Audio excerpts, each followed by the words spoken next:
සුවපත් වේවා සුවපත් වේවා අරිය මග යන පිරිසක් අද දවසේත් විහරණ නාලිකාව ඔස්සේ ඔබ වෙත පැමිණලා තිබෙනවා වැදගත් වූ සංසිද්ධියක් දහම් පරියායක් සම්බන්ධව වැදගත් බුද්ධ ඉතිහාසයක් සම්බන්ධව කරුණු රාශියක් ඉස්මතු කරන්නට අද දවසේ අපි මේ වෙන විට කල්නමිතුරු වැඩසටහන ඔස්සේ වැඩසටහන් මාලාවකට පස්සේ අද දවසේ අපි ඇවිත් තියෙන්නේ ඓතිහාසික වශයෙන් ඉතාමත්ම වැදගත් වූ බුද්ධ ශක්තියට අනුගත වන පුද්ගලයෙකු ඒකාන්ත වශයෙන්ම සහභාගී වී යුතු පැමිණිය යුතු ස්ථාන හතරක් ගැන පිළිබඳව බුදුරජාණන් වහන්සේ දේශනා කළා තියෙනවා. ඒ සිද්ධාස්ථාන වලින් එකක් වන මේ කුසිනාරා නුවර මුදුගල ඓතිහාසික සේනාසනේ සිද්ධාස්ථානයේ වෙත. ඉතින් අද දවසේ අපි මේ ඇවිත් තියෙන සිද්ධාස්ථානයේ ඓතිහාසික පසුබිම සහ අද දවසේ මේ පැමිණ තියෙන විද්වත් පිරිස විවිධ වෘත්තීන්ගෙන් විවිධ රැකියාවල නිරත වෙලා ඉන්න විවිධ ආකාරයේ අධ්‍යක්ීම් සමුදායක් ඇතුව මෙතනට ඇවිල්ලා ඉන්න මේ පිරිසගෙන් අද දහම් පිළිබඳව සහ මේ ඓතිහාසික පසුබිම පිළිබඳව දැන දැකගත යුතු කාරණා ටිකක් අපි සාකච්ඡා කරන්න බලාපොරොත්තු වෙනවා. ඒ ඔබ වෙනුවෙන් මොකද අද දවසේ මේ මතුවලා තියෙන දහම එක පුද්ගලයෙක්ගෙන් තවත් පුද්ගලයකට වශයෙන් මේක පැතිරිලා ගිහිල්ලා මේ වන විට ලෝකයේ බොහෝ දෙනා ශ්‍රී ලංකාවේ බොහෝ පිරිසක් මේක දැන දැකගෙන තියෙනවා. ඒ වගේම තමයි මේ දහම් පරියාය පිළිබඳව යම් අවබෝධයක් අලුතෙන් ඇති කරගෙන තියෙනවා. ඉතින් මේ මතුවෙච්ච කාරණා ටිකත් එක්ක අද දවසේ බලාපොරොත්තු වෙනවා මේ සාකච්ඡාව ඉදිරියට ගෙන යන්න. ඉතින් ඔබ හැමදෙනාටම මම ඉතාම ආදරෙන් ආරාධනා කරනවා විහරණ නාලිකාව ඔස්සේ මේ කරන වැඩසටහන නරඹන්න අවසන් නරඹන්න. ඒ වගේම ඔබ යම් ගැටීමක් ඇති කර ගන්නවා වෙනුවට බුද්ධිමත්ව මේ පිළිබඳව සාකච්ඡා කරන්න විමර්ශනය කරන්න ගවේෂණය කරන්න කියලා ආදරෙන් ආරාධනා කරනවා. එහෙමනම් වැඩසටහන අවසන් නරඹන්න ඉතාමත්ම ආදරෙන් ආරාධනා කරනවා. අද දවසේ අපිත් එක්ක සහසම්බන්ධ වෙන පිරිස පිළිබඳව කතා කරනවා නම් අපි මීට පෙරත් මෙතෙන් මම විශේෂයෙන් මතක් කරන්න කාරණාවක් තියෙනවා. මේ වැඩසටහන සංවිධානය කරන්න මෙතෙක් ගොඩනගන්න අපිට උදව් උපකාර කළ බොහෝ දෙනාට ඉන්නවා. ඒ හැම දෙනාටම පින් පමුණවනවා. විශේෂයෙන්ම රෝහණ මහත්තයා දෙසට නැමෙනවා. හේතුව රෝහණ මහත්මිය තමයි මේක මූලිකත්වයේ අරගත්තේ. මූලිකත්වයේ අරගෙන ඉවරලා මේ කතිකාවත මෙතනට ගොඩනගන්න ඉතාමත්ම අපකැපවීමෙන් කටයුතු කරපු පුද්ගලෙක්. ඒ වගේම තමයි රෝහණ මහත්මයා මේ වන විට ඉදිකිරීම් ක්ෂේත්‍රයේ වෘත්තියක නියැලලා ඉන්නවා. ඒ වගේම රටවල් ගණනාවක අධ්‍යක්ීම් සම්භාරයක් තියෙනවා.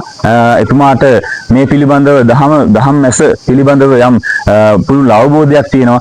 ඉතින් එතුමාගෙන් මම මුලින්ම මේ කතිකාවත ඇතුළතදී අහන්න කැමතියි රෝහණ මහත්මයා අපි ඇවිල්ලා ඉන්නේ කුසිනාරා නුවර බුදුගල. එතකොට සම්බුද්ධ පරිනිර්වාණය සිද්ධ වෙච්ච අති උතුම් සිද්ධාස්ථානයේ වෙතයි අපි අද ඇවිල්ලා ඉන්නේ. එතකොට මේ සිද්ධාස්ථානයේ පිළිබඳව මේ සිද්ධාස්ථානයේ තෝරා ගැනීම පිළිබඳවත් මම ඔබතුමාගෙන් පොඩි පූර්විකාවක් ඉදිරියට අහන්න කැමතියි. ඒ වගේම තමයි මගේ තවත් ප්‍රශ්නයක් තියෙනවා. මේකත් ඒ ගාම මම අහන්න කැමතියි රෝහණ මහත්මයා. මේ වෙන විට අපි වැඩසටහන් මාලාවක් අපි විහරණ නාලිකාව ඔස්සේ කරලා තියෙනවා. මේ සමාජ දැනුවත් කිරීමක් සමාජ මෙහෙවරක් අපි කරමින් ඉන්නවා. එතකොට මේ තුල ලැබිච්ච ප්‍රතිචාර කොහොමද මේ වෙනකොට සමාජයේ යම් ප්‍රගතියකට ඇවිත් තියෙනවද? ඒක දර්ශනය වෙනවද? මේ පිළිබඳව යම් පූර්විකාවක් අපි ආපු අදහස අරමුණක් පිළිබඳව සාකච්ඡා කරන උතුමන්ගෙන් බලාපොරොත්තු වෙන පිළිතුරක්. දමිත් මහත්තයා ඔබ අහපු ප්‍රශ්න නිවැරදි කිරීමකුත් එක පැත්තකින් කරන්න ඕනේ. අපේ රටේ මතුවලා තියෙන දේ මෑත ඉතිහාසයේ මේ මතු කරන්න මුලින්ම අපි සිහිපත් කරන්න ඕනේ මහා ප්‍රඥාන් වහන්සේ විසින් මේ යුග මෙහෙවර ඉෂ්ට සිද්ධ කර නිසා අද මේ රටේ ලෝකේ අද බොහෝ මිනිස්සු යහපත් තත්ත්වයට පත් වෙලා තියෙනවා. අද බොහෝ මිනිස්සු මේ මාර්ගයේ ගමන් කරමින් ඔවුන්ගේ යහපත් පැත්තත් නැවත්මත් ළඟා කරමින් පවතින. මම මුලින්ම කතා කරා වගේ දමිත් මහත්තයාගේ අර නිවැරදි කිරීම මේ දහම කියන්නේම මේ බලයක් ගොඩනගන දෙයක් නෙමෙයි. යම් කිසි තැනක අපි බලයක් ගොඩනගුවා නම් නේද දහම නෙමෙයි. ඒක පැහැදිලි තේරුම් ගන්න ඕනේ. මේ ආගමත් තුල බලයක් ගොඩනගන්න පුළුවන්. ඒක ආගමේ තියෙන ස්වභාවය. මොකද ඔබතුමා කිව්වාගේ මම රටවල් කීපයක ගිහිල්ලා තියෙනවා. ඒ රටවල් වල මිනිස්සු ආගම් වල හැසිරීම මම හොඳට අත්දැකීම් ලබලා තියෙනවා. එතකොට මේ ආගම් සියල්ලම තියෙන්නේ මේ බලයක් තමයි පතුරවන්නේ. ඒ කියන්නේ ඒගොල්ල මූල ධර්මයේ තියෙන්නේ එතන. නමුත් බුදු කෙනෙක් ධර්මයක් දේශනා කරන්නේ මේ දේශනා කරන්න හේතුවම වෙනවා බුදු කෙනෙක් ජීවමාන ඉන්න කාලෙත් බුද්ධත්වයට පත් වෙන්න කලිනුත් මේ ආගම් තිබුණා. මේ පැවැත්ම හොඳින් කරගෙන ගියා. අදත් ඒ ලෝකේ රටවල් වල මගේ අත්දැකීමත් එක්ක ඒ රටවල් වල ඒ ආගම් බොහොම යහපත් විදියට ඒ මිනිස්සු අද අපි සම්මතයේ කතා කරන විදිහට ඒ පිට රටවල් වල අපේ මේ ලංකාවේ අයත් පිටරට යන්න කැමති අය දියුණු නිසා. ඇයි දියුණු? ආගම දියුණුයි. ඒකයි මෙතන තියෙන ප්‍රධාන ගැටලුව දවිත් මහත්තයා මේ ආගමේ තියෙන දියුණුකමක් තියෙනවා. නමුත් මේ ධර්ම කියන තැන එතනට ලං කරන්න බෑ. බුදු කෙනෙක් මතු කරලා පෙන්වන්නේ මේ ආගම් මේ ස්වභාවික නියාම ධර්මයක්. මේ නියාම ධර්මයක් හැටියට මේ ලෝකේ පවතින ක්‍රමයට ආගමක් අවශ්‍යයි. බුදු කෙනෙක් මතු කරන්නේ මේ නියාම ධර්මය තුලින් ගුණාත්මක පැත්තක් මතු කරනවා. මේකෙන් අර පවත්වාගෙන යන්න මේ ආගම් පවත්වාගෙන යන්න මේක දිගටම කරගෙන යන්න ඒ කරගෙන යාමේ තුලින් Tamanට ඒකේ ඵලයක් නැහැ කියන තැන. එහෙනම් මේකේ තියෙන යථාර්ථයේ ස්වභාවය තේරුම් අරගෙන මේ දහමක් දැක ගන්න තමයි බුදු කෙනෙක් ධර්මයක් දේශනා කරන්නේ. ඔව්.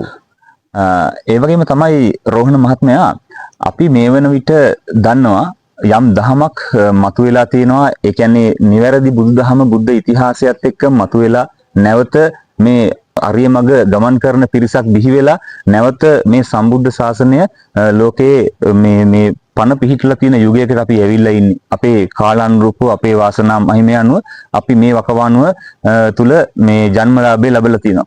ඒ වගේම තමයි රටේ පාලන තන්ත්‍රයක් මේ වන විට යම් වෙනසකට ලක් වෙලා මෙතෙක් ආව ගමන් මඟ වෙනස් මාවතකට ප්‍රවිෂ්ඨ වෙලා තියෙනවා. සාමාන්‍යයෙන් මේක හෙළදීපේ මේ ශ්‍රී ලංකාව ලෝකයේ මුදුන් මල් කඩ වගේ තමයි ශ්‍රී ලංකාව. ඒකට නැත්තම් බුද්ධ දේශයේ මධ්‍ය මණ්ඩලය. එතකොට මේ රට පාලනය කරන පාලකයා විසින් මේ සිරිසත් ධර්මයේ පිළිබඳව යම් අවබෝධ ශක්තියක් ගොඩනගාගෙන මේ රටේ පාලන තන්ත්‍රය දියත් කිරීම වැදගත් වෙනවද රෝහණ මහත්මයා? මට ඒ පිළිබඳව ඔබතුමාගෙන් යම් අදහසක් බලාපොරොත්තු වෙනවා. ඔව් දමිත් මහත්තයා ඊටාම කාලෝචිත ප්‍රශ්නයක් මේ අවස්ථාව මේ කාලේ. මොකද මේ බුදුදහම යටපත් වෙලා මේ දහම මතුවෙච්ච කාලේ දැන්ට පොඩි කාලයකට පෙර ඉතිහාසෙත් එක්ක අපි හොඳටම මේ රටේ මිනිස්සු ඉගෙනගෙන තියෙනවා, මේ ගැන දැනගෙන තියෙනවා, මේ රට ගැන යම් අවබෝධයක් තියෙනවා. හැබැයි ඒ අවබෝධය තිබුණට මේක ඇතුළට ගිහිල්ලා බලලා නැහැ කියලා මට නම් පුද්ගලිකව තේරෙන දෙයක්. මේ රට පාලනය කරපු රජවරු ඉන්නවා. ආක්‍රමණය කීපවරක් කෙරලා තියෙනවා. ඉතිහාසය ගැන දැන් මෙතුමාලා කතා කරනවා. නමුත් මේ රට අපේ අසල්වැසි රටක් වන අවුරුදු මයිතේ 44ක් වගේ කාලයක් මේ රට ඒ රජවරු පාලනය කරලා තියෙනවා. හැබැයි මේ බුද්ධ ඉතිහාසය යටපත් කරන්න බැරි වෙලා තියෙනවා. හැබැයි මේ දහම යටපත් කරන්න මතු කරන්න බැරි වෙලා තියෙනවා. මේ විශේෂත්වයක් තියෙනවා. මේ රටේ පාලක තුමෙක් දැනගත යුතු විශේෂ කාරණයක් තියෙනවා. මේ රට පාලනය කරනවා නම් පාලක තුමෙක් ඒක පාලනයක් කරන පිරිසක් දැනගත යුතු කාරණයක් තියෙනවා විශේෂ. මේ අපි ලෝකේ ගත්තාම ඒ රටවල් වල මම මේක කතා කරන්නම හේතු වෙන්නේ මට ඒ රටවල් වල ගිහිල්ලා ඒ රටවල් වල තියෙන ඒ පරිසරය මිනිසුන්ගේ තියෙන ස්වභාවය අපි අත්විඳලා තියෙනවා. ඒ රටවල් වල තියෙන ආවිනික දර්ශනයක් තියෙනවා. හරපද්ධතියක් හරපද්ධතියක් තියෙනවා. ඒ රටට ආවිනික. ඒතකොට මේ රටේ නායකයා ඒක තේරුම් අරන් ඒ රට පවත්වනවා. ඒ රට දියුණු වෙනවා. තේරුණාද? අපි මේකට අපි ඉතිහාසය කියනවා හෙළදීපය. නේද? ඒතර සිව්හෙළය. අපි ජම්බුද්වීපය කියන එක තිබුණාට ඒක කතා කරන්න කැමති නැහැනේ. එතකොට ජම්බුද්වීපය කියනවා. ඇයි එහෙම කියන්නේ? ඒතර පෙර මුතු මිත්තන් කියන මේක මුතු ඇටේ කියලා. නේද? එහෙම කියනවනේ. පෘථුවිය තුල ගත්තාම ලෝකයේ තුල ගත්තාම මගේ දැනීම දැක්ම අනුව විශේෂ දීපයක්. ඒක අද ලෝකයේ විද්‍යාඥයින් මහාචාර්යවරු ප්‍රකාශ කරන දෙයක්. කියන දෙයක්. මේ රට මේ භූමිය විශේෂයි. ඒතර මේ විශේෂත්වය මේ මිනිසුන්ගේ තියෙන විශේෂත්වය මිනිසුන්ගේ තියෙන මනෝමය තියෙන විශේෂත්වය ආධ්‍යාත්මික තියෙන විශේෂත්වය එතකොට මේකේ තියෙන ඒ පරිසරයේ විශේෂත්වය මේ භූමියේ පිහිටීම විශේෂත්වය එතකොට මේ භූමියේ හටගන්න මේ ද්‍රව්‍යමය විශේෂත්වය මැණික් පූවක් ගම්මිරිස් කුරුඳු තේ ධන දාන්නේ එතකොට මේ මිනිසයාට අවශ්‍ය කරන සියලුම මූලික දේ ඖෂධ සියලුම දේවල් ලෝකයෙන්ම ගුණාත්මකයි. ඒක අපි තේරුම් ගන්නවා. ලෝකෙ තේරුම් පිළිගන්නවා අපේ රටේ ඉන්න උගතුණු පිළිගන්නවා. නමුත් මේකේ තියෙන අභ්‍යන්තරයේ තියෙන ලෝකයේ සමස්ත ලෝකයේ රටවල් ටික අරගෙන ගවේෂණය කරලා මේ රටේ ඉන්න උගතුන් රටේ ඉන්න නායකයින් මේ ගැන අධ්‍යයනයක් නැහැ දකින්නේ මේ සියලු දේවල් පරිසරය නිර්මාණය වෙන්නේ ඇයි මේ භූමියේ තියෙන ස්වභාවයේ තියෙන සම්පත් වලින් මේ සම්පත් වලින් බිහි වෙන මේ ද්‍රව්‍යමය මූලික වස්තු මේ දහමක් හැටියට මතුවෙනවා මේකේ ජීවත් වෙන මිනිසුන් උසස් මනසක් තියෙන මහා ප්‍රඥාන වහන්සේලා වගේ බිහි වෙනවා අද ඉතිහාසයේ බැලුවාම ඉතිහාසය ගැන කරුණු විමසලා බැලුවාම ඉතිහාසය ගැන ගවේෂණය කරාම ඉතිහාසය කියලා ඇහින් දුටුවාම සාක්ෂි ඇතුව ඒවා පැහැදිලිව අපිට අද දකින්න පුළුවන්කම තියෙනවා ඓතිහාසික සාක්ෂි මේක වැදගත් වෙන්නේ ලෝකේ රටවල් වල ආගම් බොහොමයක් තියෙනවා ඒ ආගම් වල තියෙන ඒ සංස්කෘතික ඒ රටට අවශ්‍ය කරන ඒ කල්චර් ඒ තියෙන ඒ தত্ত্বය ඒගොල්ලෝ හොඳින් පාලනය කරලා ඒ රටවල් දියුණු වෙනවා අපේ රටෙත් ආගමක් තියෙනවා අපේ රටෙත් ආගමේ තියෙන සංස්කෘතියක් තියෙනවා අපේ රටෙත් ආගමේ තියෙන සංස්කෘතියක් තියෙනවා ඒක අද යටපත් වෙලා දැන් හොඳටම දන්නවා දවිත් මහත්තයා මම දාම් පාසල් අධ්‍යාපනයේ ඉගෙන ගත්තා මම දාම් පාසල් යනකොට මේක විශේෂයෙන් කියන්න ඕනේ මම දාම් පාසල් අධ්‍යාපනය ලබනකොට අපිට දාම් පාසලේ මොනවද ඉගෙනුනේ මේ බුද්ධ ඉතිහාසය ඉගෙනුවා මේ බෝසත් චරිත ඉගෙනුවා ඒ දාම් පාසල් අපි යන පුංචි කාලේ තරංග පැවතුනේ නැහැ එතකොට මේ කතික තරංග විරුදු තරංග ගායනා තරංග මේ මොනවත් නැහැ පළවෙනියෙක් දෙවෙනියෙක් බිහි කරන විදිහේ පිළිගන්න විදිය මේ ආගමේ තියෙන වැරද්ද අද සමාජයේ පිට පැටවිලා සමාජය විනාශ වෙලා තියෙනවා මේක මේ රටේ ඉන්න ප්‍රභූවරු මහාචාර්යවරු ඒතකොට මේ රට පාලනය කරන නායකතුමාලා මේ පුනරුදයක් කියන එක මතු කරනවා නම් පුනරුදය ඉරි ඉතිරෑන මේ උදා වෙන දේ ඒක දැන් අද යටපත් වෙලා මිනිස්සු තේරුම් අරන් ඉන්නවා මෙන්න මේ චූටි කරුණු. එතකොට මේ දහම් පාසල් පද්ධතියක් තියෙනවා නම් මේ ආගමේ තියෙන ස්ථාන ආගමේ තියෙන මුදුන් මල්කඩක් වෙන අපේ බුදුහාමුදුරුවන්ගේ අපි ලෝතුරා බුදු කෙනෙක්ගේ ධර්මය පිහිටලා තියෙන ස්ථාන මේ සමාජයේ වැදගත් තියෙන ස්ථාන ඒ ස්ථාන ආගමේ තියෙන ඉතා වැදගත් දේ මේ දහමට මේ පහර දෙන එක නෙමෙයි කරන්න ඕනේ මේ දහමයි ආගමයි කියන එක පැහැදිලිව මේ අය දැන් මේ කතිකාවතවල් කීපයක් යනකොට තේරුම් ගන්න පුළුවන් මේක ලං කරන්න බැරි දෙයක් පැහැදිලිව බැරි දෙයක් එතකොට අපි තේරුම් ගන්න ඕනේ මේ රටේ ඉන්න පාලකයන් මේ රටේ ඉන්න මේ වියතුන් මේ රටේ ඉන්න උගත් උපාධිධාරීන් තේරුම් ගන්න ඕනේ මේ අපේ ඉතිහාසයේ තිබිච්ච සංස්කෘතියක් තියෙනවා ඒ සංස්කෘතිය ගැන තමන් අධ්‍යයනය කරන්න අපි අධ්‍යාපනයේ ඒ දහම් පාසල් වල ලැබුවා ඒවා තරංග පැවතුනේ නැහැ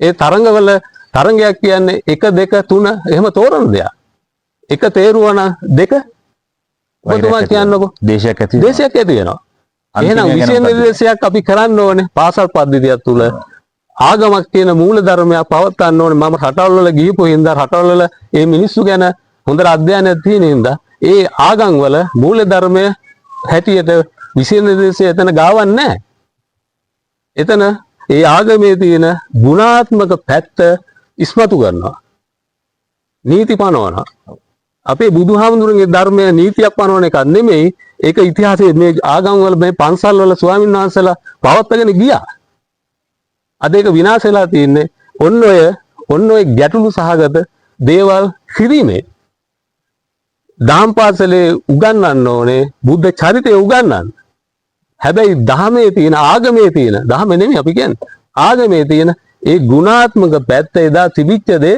ඒ දහම් පාසල් තුල ස්ථාපිත කරන්න තරංග පවත්වන්න එපා එක දෙක තෝරන්න එපා සමාජය යහපත් කරන්න මේ ආගම තියෙන්න ඕනේ මේ දහම පවතින්න එහෙනම් ආගම පැවැත්ම දහම නැවැත්ම මේ දෙක පරලව ගන්න එපා පැහැදිලිව මම කියන්නේ මේ රටේ මේ විද්වතුන්ට මේ රටේ ඉන්න උගත් ස්වාමීන් වහන්සේලාට මේ රටේ ඉන්න පාලකතුමාලාට පැහැදිලිව මම කියන දේ තේරුණාද? ඔව් එහෙම. අත් වශයෙන්ම කියනවා නම් තරංගකාරීත්වයකට යොමු කරලා සමාජයක් විපරිත පැත්තකට ගෙනියන්න ඕනේ නැහැ. සමාජීන් හැමෝටමයි මේ සාමූහික බව සංහිඳියාව හැදෙන්න ඕනේ. ඔව්. එහෙම තමයි ඒක තමයි ආගමේ තියෙන දියුණු ස්වභාවය. අපි ඊට පස්සේ දහම වෙනම පැත්තක්. ඔබතුමා දන්නවා මේ ආගමේම කියනවා අරඤ්‍යගතෝවා රුක්ක මූලගතෝවා ශුඤ්ඤාර මේ ඒගොල්ලෝ අපි දහමට අපි මේ ඉස්ලාම නමස්කාර කරනවා අපේ වෙන හරි දෙයක් වෙනවා නම් අපි කමා කරගන්න යනවා නමුත් අපි දහම තුලින් මේක පටලවා ගන්න එපා. මේක අපි එතනම ඒගොල්ලෝ වයන්ව කියනවා යන්න කැලේට යන්න ගහක් මුල ඉඳ ගන්න. ඇයි මේ කරන්නේ? සම්මතයේ වචන වලින් කිව්වේ. සම්මතයේ වචනේ. ඇයි මේ කරන්නේ? මේ මිනිස්සේ ඔයා මේ සීනු දේවල් අතහැරලා ගිහිල්ලා වෙන් වෙන්න මේ කට්ටියගේ. වෙන් වෙලා වාගේ ඒ නිවන ඒක යහපත් ගැටලුවක් නෑ. එහෙම කියන එක හොඳයි. ඔබතුමා අදහස් කරන විදිහට ඇත්තරම දහම අනුගමනය කරලා මේ නිවන් මාර්ග සාක්ෂාත් කරගන්න අරමුණේ ගමන් කරන ඉතාම සුළු පිරිසකුත් ඉන්නවා. ඒ සුළු පිරිස මේ ආගම එක්ක පටල ගන්න කාරණාවක් නෙවෙයි කියන එකයි. ඔව් මම මෙතනින් තවත් කාරණයක් මතවන ඔන්න ওই ප්‍රශ්නේදී මම මතු කරන්න. එතකොට මේ එහෙම කියනවා. එතකොට ඒතර ආගම මේ ආගමේ තියෙන දේ වටිනවා සංස්කෘතික පැත්තේ පැවැත්මේ මේ ස්වභාවික නියම ධර්මයක් කියන මේ ස්වභාවය පවත්වාගෙන යනවා. ඔව්. හැබැයි දහම කියන පැත්ත ඊට වැඩිය හාත්පසින්ම වෙනස්. ඒක යථාර්ථයක් හැටියට දැකලා අනුන්ටත් තමන්ටත් යහපත් වෙන දේ කරන්නත් අනුන්ටත් තමන්ටත් අයහපත් වෙන දේ නොකර ඉන්න. ඒක වෙනස්. ඒක දැන් මේ පිරිස සාකච්ඡාවෙන් ඔබතුමාලා අහනකොට තේරුම් ගන්න පුළුවන්. ඒ දහම් කරුණු ඉතිහාස පැත්ත කතා කරනකොට. මට වැදගත්ම ප්‍රශ්නයක් අහන්න තියෙනවා අපේ මේ ප්‍රශ්නේ මම යොමු කරන්නේ අපේ රෝහණ මහත්මයා වෙත. ඉතින් රෝහණ මහත්මයා මට දැනගන්න අවශ්‍යයි ඇත්තටම අපේ හෙළබිම අත් වශයෙන් පැවතුනේ ධාර්මික රාජ්‍යයක් වශයෙන් තමයි පැවතුනේ. ඉතිහාසයේ හැලහැප්පි මොන තරම් සිද්ධ වුණා. හැබැයි මේකට බලපෑම් කරන්න ආපු පිරිස යම් කාලයක් මේක රාජ්‍ය තන්ත්‍රය පාලනය කරත් බිඳ වැටිලා ආයිසරයක් මේක මේ යම් ධර්මතාවයකින්ම අපේ දහමත් රැකෙන වැඩපිළිවෙලකට ඇවිල්ලා තියෙනවා. සදාකාලික මේක යටපත් කරගෙන ඉන්න බෑ කාටවත්. එතකොට අපේ මේ ධර්ම දීපයක් වෙලා පැවති අපේ රට නැවත අනාගත කාලේ යොමු වෙන්නේ ධර්මදීපයක් දෙසටමයි. එතකොට මේ පිළිබඳව ඔබතුමාගේ අදහස කුමක්ද? ඔබට සමාජයට සහ අපේ පාලන තන්ත්‍රයට දෙන්න තියෙන වැදගත් පණිවිඩයක් ඇති මං හිතන්නේ. මං ඒ ගැන දැනගන්න සතුටුයි රොන් මහත්මයා. හොඳයි දවිත් මහත්තයා. දැන් මෙතන අපි දැනගත යුතු කාරණයක් තියෙනවා. දැන් ආගමක ස්වභාවය මම කලින් කතා කරා වගේ ඒක නියාමක ධර්මයක් හැටියට ලෝකේ පවතිනවා. මෙතන දැන් ගැටලුව තියෙන්නේ මේ දහමනේ. දැන් මේ දහම ආධ්‍යාත්මක පැත්ත. ඔව් එහෙමනේ. එහෙමයි. ඒතර මේකදී අදාළ වෙන්නේ නැහැ උගත්කම්. මෙතන තියෙන්නේ මතුවෙන්නේ ප්‍රඥාව. එතකොට මේ බුදුහාමුදුරුවෝ මතු කරන්නේ දැන් ආගමික දියුණුවක් සම්මතයක් තියෙන එක බුදුහාමුදුරන්ට බුද්ධත්වයට පත් වෙන්න කලින් කරන්න පුළුවන්කම තිබුණා. මෙතන විශේෂම කාරණයක් මතු කරනවා. ඔබතුමාලා දැන් මෙතන මතු කර කාරණා තියෙනවා මේ ඉතිහාසයේ කරුණු සම්බන්ධව මේ ආධ්‍යාත්මික ශක්තියක් මේ මිනිස්යාගේ මනෝ චින්තනය මේක වෙනස් වෙනවා. ඒතකොට මේක විද්‍යාත්මකව මේ මනෝ විද්‍යාත්මයා අපේ ලෝතුරා බුදු පියාණන් වහන්සේ මේ මනස ගැන මේ විද්‍යාත්මක පැතිකඩ පෙන්නනවා. මේ විද්‍යාත්මක පැතිකඩේ මේ සංඥා භාෂාවකින් මේ හෙළ භාෂාවකින් සිහළ භාෂාවකින් අන්තර්ගත වෙනවා. මේ සියලු විද්‍යාත්මකව පැතිකඩවල් ඉතා නිවැරදිව මේ මනෝමය වශයෙන් දැක්මකට පරිවර්තනයක් කරගන්න පුළුවන් උසස් මනසක් තියෙන සත්‍යයකට මේ අර්ථ නිරුක්ති පටි සංවිධාන ඥානය මේ ආධ්‍යාත්මක පැත්ත. මේක තමයි මේ තෝරගන්න මේ ආගමකට මේක හිතන්න බැරි වෙලා තියෙන්නේ. මෙතන මේ භූමිය එක පැත්තකින් තේරුම් ගත යුතුයි. මේ භූමියේ ඉතිහාසය තේරුම් ගත යුතුයි කියලා මම කලින් කතා කරා. මේ ආධ්‍යාත්මික ශක්තිය ක්‍රියාත්මක වෙනවා ඒ බුදු පියාණන් වහන්සේගේ ආධ්‍යාත්මිකව ඒ පෙන්වා දුන ධර්මය මතුවෙන කාලෙකදී මේ කාලේ ඒ මතුවෙන කාලයක් ඒ ඔබ කිව්වා වගේ ධර්මිෂ්ඨ රාජ්‍යවල පැවතුණා. දැන් ධර්මිෂ්ඨ රාජ්‍යයක් අපේ සඳනායක මහත්තයා කිව්වා වගේ ඒ හැරුණු ලක්ෂය ධර්මිෂ්ඨ රාජ්‍යය බිහි වෙමින් පවතිනවා. මෙන්න මේක මම පැහැදිලිවම මේ රටේ ජනාධිපතිතුමාටත් මේ රටේ ඉන්න මිනිසුන්ටත් මේ රටේ ඉන්න වියතුන් උගතුන්ටත් මේ ගැන ගැටලුවක් කරගන්න එපා. මේක ආධ්‍යාත්මක දෙයක්. කතිකාවට ආධ්‍යාත්මක දෙයක්. මේකේ මේ භූමියේ පවතින මේ භූමියේ ස්වභාවය මේ රටේ ඉන්න ජනාධිපතිතුමා අධ්‍යයනය කරන්න කිව්වා අපේ සඳනායක මහත්මයා. මේකේ තියෙන මේ ගුරුත්ව ආකර්ෂණය ඉහළට තියෙන ශක්තියක් මේ භූමිය තුල තියෙනවා. පෘථිවිය ගවේෂණය කරන්න, මේ රටවල් ගැන ගවේෂණය කරන්න. ඒකයි මේ රටේ බිහි වෙන සීළු දේවල් ඉතා ඉහළ අගයක පිහිටීමක් පවතිනවා. ඉතින් මේ රටේ ධර්මිෂ්ඨ රාජ්‍යය බිහි වෙන්න නම් මේ රටේ ඉන්න මේ ජනතාවගේ තියෙන මූලිකත්වය දරන නායකතුමා මේ මනෝමය චින්තනය පැත්තේ මනෝමය ශක්තිය වැඩියෙන්ම පිහිටන මේ නායකතුමාගේ තියෙන ඒ සිතුවිලි ඒ කියාගන්න ක්‍රියාකාරකම් සීළු දේවල් මේ මිනිස්සුන්ගේට ගලාගෙන එන්නේ ඉහළ ඉඳන් පහළට. එයාගේ තියෙන ආකල්පවල තියෙන ගුණාත්මක පැත්ත. එහෙනම් එයා දැනගත යුතුයි මේ භූමිය තුල දැන්ට මතුවලා තියෙන දැන්ට පිහිටලා තියෙන ඉතිහාසයේ තිබුණ දෙයක් මේ ආධ්‍යාත්මික ශක්තියක් මේ පෘථුවිය තුල මධ්‍ය දේශයක් තියෙනවා. මේ පෘථිවිය තුල මෙහෙම මේ දීපයක් තියෙනවා. මේ දීපය තුල මේ වගේ මිනිස්සු මේ වගේ සත්ත්ව ඉතා උසස් සත්ත්ව කොටසක් ඉන්නවා. ඒ ශක්තිය බලපානවා මේකේ රාජ්‍ය මේකේ පාලනය කරන්න. ඒක ස්වභාවික ධර්මතාවයකින් පාලනය. මේ පාලනය දැනගත යුතුයි රටේ නායකයෝ සියලු දෙනා. එහෙනම් මේ පුනරුදය කියන ඔබතුමාලා හඳුන්වන පුනරුදය කියන දේ පිරිතිලා යන සමානතාවය කියන ඔබතුමාලා හිතා ගන්න දෙයට වැඩිය පාඨපක්ෂ බේගින් තොරව ආගමිකින් තොරව සීල සත්‍යයගේ තියෙන ශක්තිය තේරුම් ගත යුතුයි. මේ දහමට බාධා කිරීමෙන් ඇති වෙන නොයෙකුත් ප්‍රශ්න මතුවෙන්න පුළුවන්. ඒ ඉතිහාසය එහෙම මතුවලා තියෙනවා. මේ විශ්ව ශක්තිය බලගතුයි. මේ විශ්ව ශක්තිය ඔබතුමාලාට මම එක පුංචි උදාහරණයක් කියලා මම නවත්තන්නම්. ඔබතුමාලාත් මේ රටේ ඉන්න ඉතිහාසය දන්න වියතුනුත් දන්නවා මේ රටේ තිබුණා යල මහ කියලා දෙයක්. මොකද්ද? මේ රටේ තියෙන බතනේ මූලික වෙන්නේ කුසිනාරාමයේ වෙන්නේ. එහෙනම් මේ යල මහ ක්‍රියාත්මක වෙන්නේ ඔබතුමාලාත් මේ ඉතිහාසය ගැන ගවේෂණය කරන්න මේ පරිසර වේදීන් ගවේෂණය කරන්න අපේ රටේ තියෙන මධ්‍යම කඳුකරේ කියලා ස්ථානය. මධ්‍යම කඳුකරේ. මේ මධ්‍යම කඳුකරේ තියෙනවා මේ ස්වභාවික ස්වයං පාලනය. මේ විශ්වය පාලනය කරන ශක්තියක් තියෙනවා.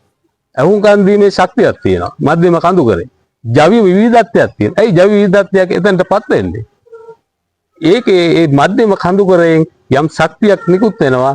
මේ රටේ ඉන්න මිනිස්සුන්ට පමණක්. මොකද මට ඒකේ අත්දැකීම් තියෙනවා. මම නැවත කියන්නේ මම රටවල් වල අධ්‍යයනය කරලා තියෙනවා. ඒ රටවල් වල මේ ශක්තිය යන්නේ අපි කටාර් ගත්තොත් ජර්මනිය ගත්තොත් මේ ඈත තියෙන රටක් ගත්තොත් ඒ ජර්මනිය රටක අයිස් මාස 6ක් කටාර් රාජ්‍ය එතකොට මැද පෙරදිග ගත්තොත් ඒවා වහින්නේ අවුරුද්දට දවස් 2යි වහින්නේ.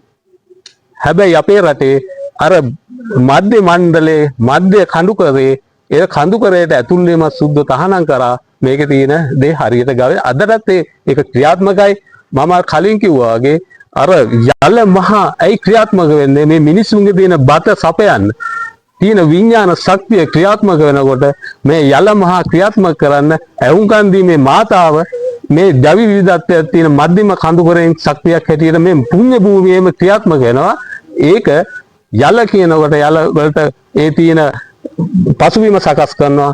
වහිනවා කියුවාට පායනවා කියුවාට වහින. මේක මේ මිනිස්සුන්ගේ තියෙන විඥාන ශක්තිය ඇහුම්කන් දීමේ ශක්තිය. දැන් පෙර කතා කරන ඒවායින් මේ බුද්ධ ශක්තිය අනුගත මේ සීල දේවල් මේ ශක්ති ප්‍රභේද මේ මධ්‍ය මණ්ඩලයේ පිහිටලා තියෙනවා. මේක මේ පෘථිවිය තුල ගත්තාම ගවේෂණය තුල ගත්තාම මේක අතුවගවලට නෑ. ඒක තමයි මම කලින් කිව්වේ. අර මැද පෙරදිග රටවල් වලට මේ අහුම්කන් දීමේ මිනිස්සු කොච්චර පායනවා කිව්වත් ඒ කාන්තාර බිහිලා තින්නේ ඇයි? ඒ ශක්තිය අතුවගවලට යන්නේ නෑ. ඒක දවස් 2යි වහින්නේ. ඇයි ජර්මන් වගේ රටවලට? ඇයි සීතල අධික? ඇයි මාස 6ක් ඒගොල්ලෝ සීතල? ඇයි අයිස් නිදෙන්නේ? ඒගොල්ලන්ට කොච්චර සීතල වුණත් කොච්චර ඒ දේශගුණය තිබුණත් ඒ මිනිස්සුන්ගේ අහුම්කන් දීමේ ශක්තිය ඒ තුල නැහැ. අපේ රටේ එහෙම නෙමෙයි. අපේ රටේ මේ මිනිස්සුන්ට බොහොම වටිනා දෙයක් මේ පුණ්‍ය භූමියේ ඉපදෙන සීළු දෙනා. මගේ අත්දැකීම අනුව ඒ රටවල් වල මේ වගේ දේවල් නැහැ. මේ රටේ ඒ තියෙන ස්වභාවික ඒ ආධ්‍යාත්මික ශක්තියක් මේ දහම මතුවීම ඒක වෙන පැත්තක්. මේ රටේ ඉන්න නායකතුමා දැනගත යුතුයි මේ මිනිස්සුන්ගේ මං කලින් කතා කරා වගේ ආගම තියෙනවා. ආගමෙත් ඒ යහපත් පැත්තක් තියෙනවා. ඒක මේ ආගමේ තියෙන මූලධර්මය වැඩි කරා නම් මේ සමාජය යහපත් වෙනවා. ආධ්‍යාත්මික පැත්ත ශක්තිය ඒ පැත්තෙන් වැඩි වුණා නම් මේ රට ස්වයංපූර්ණ වෙනවා. අර යල මහා කියන නැවත ගොඩ වෙයි. මේ තියෙන ඔබතුමාලා ගවේෂණය කරන්න මේ මධ්‍යම කඳුකරේ තියෙන මාතාව ඇහුම්කන් දීමේ ශක්තිය මේ මනෝ ශක්තියට ඒක ඔබතුමාලා ගවේෂණය කරන්න. මම කියන කතාව ඇත්තද කියලා. හොඳයි. ඉතින් ඉතාම වටිනා කාරණා ගොඩක් අද දවසේ සාකච්ඡා කරන්න ලැබුණා. ඔබතුමාට බොහොමත්ම ස්තුතියි අපේ රෝහණ මහත්මයා. ඉතින් ඔබතුමාගේ ශක්තිය ධෛර්යය මේ වැඩසටහන් මාලාව පුරාවටම විහිදිලා පැතිරලා තියෙනවා. ඒ ගැන මම මගේ හදවතින්ම ස්තුතිවන්ත වෙනවා ඔබතුමාට. හොඳයි. ඊටම වැදගත් වටිනා කියන අදහස් ටිකක් අපේ රෝහණ මහත්මයාගෙන් අපි ලබා ගත්තේ. ඊළඟට මගේ ප්‍රශ්නය යොමු වෙන්නේ අපේ හිතවත් සමන් මහත්මයාගෙන්. සමන් මහත්මයා දැනටත් විද්‍යාලයක ගුරුවරයෙක් විදිහට සිංහල විෂය උගන්වන ඔබතුමා බොහොම පුළුල් ගවේෂණයක් කරනවා මේ හෙළ ඉතිහාසය පිළිබඳව නිවැරදි කරුණු කාරණා රටට එලි කරන්න, තමන් ඒක අවබෝධ කරගෙන රටට එලි කරන්න. එතකොට සමන් මහත්මයා මට කියන්නකෝ අපි ඇවිල්ලා ඉන්නේ මේ කුසිනාරා නුවර, ලංකාවේ තියෙන කුසිනාරා නුවර, විශේෂයෙන් ඉන්දියාවේ නෙවෙයි. එතකොට අපි ඇවිල්ලා ඉන්නේ මේ බුදුගල ලෝතුරා බුදුරජාණන් වහන්සේගේ සම්බුද්ධ පරිනිර්වාණය සිද්ධ වෙච්ච ස්ථානයට. මේ පිළිබඳව දැන් අපි කතා කරනකොට සමන් මහත්මයා මේ පිළිබඳව යම් මතයක්ද මේ තියෙන්නේ, නැත්නම් මේ පිළිබඳව යම් සාධනීය සාක්ෂි සහගත දේවල් තියෙනවද මේක ඔප්පු සිද්ධ කරන්න? ඒ වගේම තමයි මේක බුදුදහමත් එක්ක කොහොමද ගැලපෙන්නේ? මොකද්ද මේකේ මේ පිළිබඳ මේ බුදුගල කියන්නේ සම්බුද්ධ පරිනිර්වාණය සිද්ධ වූ ස්ථානයයි කියන එක අපිට වැදගත් වෙයි. සුපත්ය ජනිත් මහත්තයා. ඇත්තටම මේ ඔබතුමා අහපු ප්‍රශ්නේ එකාතකින් මට ලැජ්ජාවකුත් හිතුණා. අනිත් පැත්තෙන් මේ මුළු විශ්වයෙන් අපි කමා කරගත යුතුයි කියලා හිතුණා. මේ ඇත්තටම මේ බුදුහාමුදුරුවෝ පිරිනම් පෑවේ ලංකාවේද කියලා අහනකොට ලංකාවේ ඉන්න මිනිස්සු විදියට අපි කොතනද ඉන්නේ කියලා මට පළමුව හිතුණා. ඉතින් ඒක එහෙම වුණේ අපි මේ භූමියේ ඉපදිච්ච මිනිස්සු විදිහට මේ භූමියේ උපදුන බුදුහාමුදුරුවෝ, මේ භූමියේ බුදුන්, මේ භූමියේම ධම්සක් දේශනා කරපු, මේ භූමියේ මිනිස්සු බණ දේශනා කරපු අවුරුදු 80ක් මේ බිමේ ජීවත් වුණු බුදුවරයෙක් ගැන, ඒ මහා උත්තම පුරුෂයා ගැන අපේ රටේද කියලා අපිට කියන්න තත්ත්වයට අද අපි අසරණ වෙලා තියෙනවා. ඒකයි මම විශ්වෙන් අපි කමා කරගන්න ඕනේ කියලා. මම හිතන්නේ මේ කාරණේ කතා කරන්න ගියාම හරි වේදනාවක් ඇති වෙනවද? මොකද වසර දහස් ගාණක් වැළලී ගිය ඉතිහාසයක් අපිට මහනුවර යුගයේ එනකොටත් අපේ ඉතිහාසය යම් ප්‍රමාණයකට හරි අපේ හිතේ යතිවරු ලියාගෙන ආව එකත් එදා සුදු මිනිසුන් මුළු ලෝකයක් යටත් කරන වෙලාවේ යුද උපක්‍රමයක් විදිහට ඉතා කූර උපක්‍රමයක් පාවිච්චි කරනවා. ඒක තමයි ජාතියක් නසන්න නම් උන්ගේ ඉතිහාසය නසන්න ඕනි කියන යුද උපක්‍රමයක් එදා එංගලන්තේ පාවිච්චි කළා. මේක කවුරුත් දන්නේ නැහැ. ඒක නිසා ඔවුන් ගලේ මේ ආසියාතික කලාපයේ තිබුණු ඉතිහාසය විකෘති කරන්න සංගම් හදලා ඉතා කුමන්ත්‍රණකාරී විදියට විවිධ විෂයන් ගොඩනගලා ඒ ජාතීන්ට උගන්වලා ඔවුන්ට ඔවුන්ගේ ඉතිහාසය අමතක කරවීමේ වැඩසටහනක් ගියා. ඉතින් අපි ඒකට මුල්ුණෙත් අපේ හිටපු වීරයෝ එදා කරපු සටන් නිසා ඔවුන් ආසියාවේදී ඉතා අන්ත පරාජයටපත් වුණා. අපි දන්නවා අපේ කැප්පෙට්ටිපොළ නිලමේතුමා වීරයෙක්, එතුමාගේ සටනේදී මේ සුද්ධෝ මුදටම පෙරදුනා. ඒ පරාජය දරා ගන්න බැරුව එදා තමයි මේගොල්ලෝ තීරණය කළේ මේ බුද්ධ නිසා තමයි මේ සේරම සංකල්ප කියලා අපේ රටේ තිබුණු පුස්කොළ පොත් සේරම එකතු කරලා බලහත්කාරයෙන් පැහැරගෙන ඒවා එංගලන්තයට ගිහින් දැම්ම. ඒක.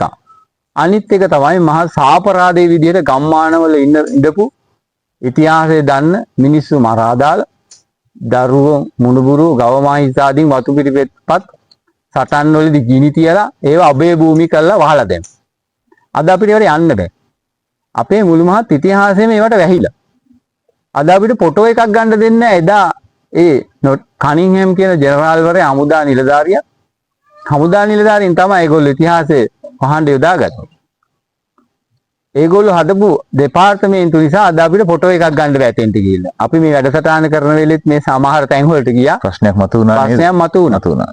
ෆොටෝ එකක් ගන්න දෙන්නේ නැහැ අපේ රටේ. අපේ රජවරු අපිට ලියපු සෙල්ලිපි අපිට කියවන්න දෙන්නේ නැහැ. ඇයි රජවරු අපිට ඒවා ලියුවේ? ඒ අපේ අතීත පාලකයෝ. හැබැයි අපිට අද දෙන්නේ නැහැ.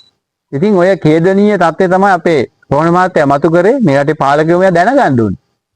තවත් මේ මහංගන් ඉඳලා හරියන්නේ නැහැ. ඉතින් අපි කියන්නේ බලන්න අපි නෙමෙයි මේ රටේ පාලකයෝ තව දැනගන්න ඕනි. එතුමා මතක් කරපු නිසා මම කියන්නේ අපේ අතීත මේ වර්තමානයේ පහළ වෙච්ච අතිවරු කොච්චර අසරණ වුණාද කියලා මම අද පෙන්වන්නම්.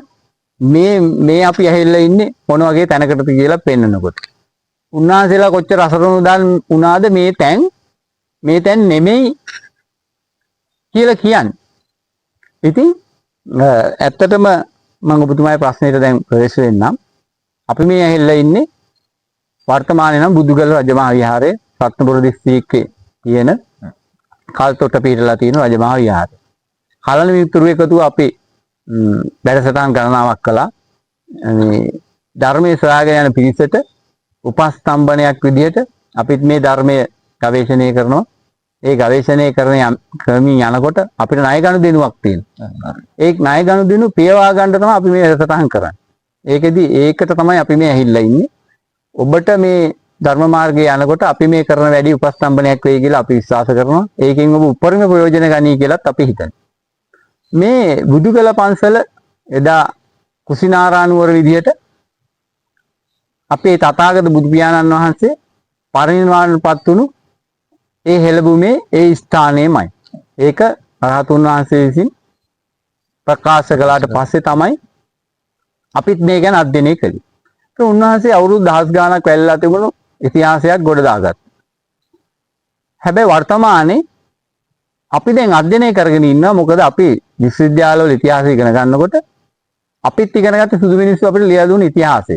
අපි දැන් උත්සාහ කරනවා මේ මිනිස්සු ඒ කාලේ අපිට දුන්නු කරුණුත් එක්ක මේ දැන් ගලප්ප ගන්න. ඉතින් එහෙම බැලුවාම ওই 12 මහා ජනපද ගැන ඉන්දියාවේ බොහොම අමාරුවෙන් කණින් හැම්ලා බොරු ලියලා ගලපපු ස්ථාන වගේ නෙමෙයි. මේ එළ භූමියේ තියෙන ස්ථාන වලට ඒවා බොහොම ඉක්මනින් වැටහෙනවා. ඒ ජනප්‍රවාද මේවා තියෙනවා, ගම් තියෙනවා, පාරවල් තියෙනවා, ඇලදොල තියෙනවා. ඒ සියලුම දේවල් වල පිහිටීම් එක්ක මේවා අපිට තහවුරු කරන්න පුළුවන්. ඉතින් මේ කුසිනාරානුවර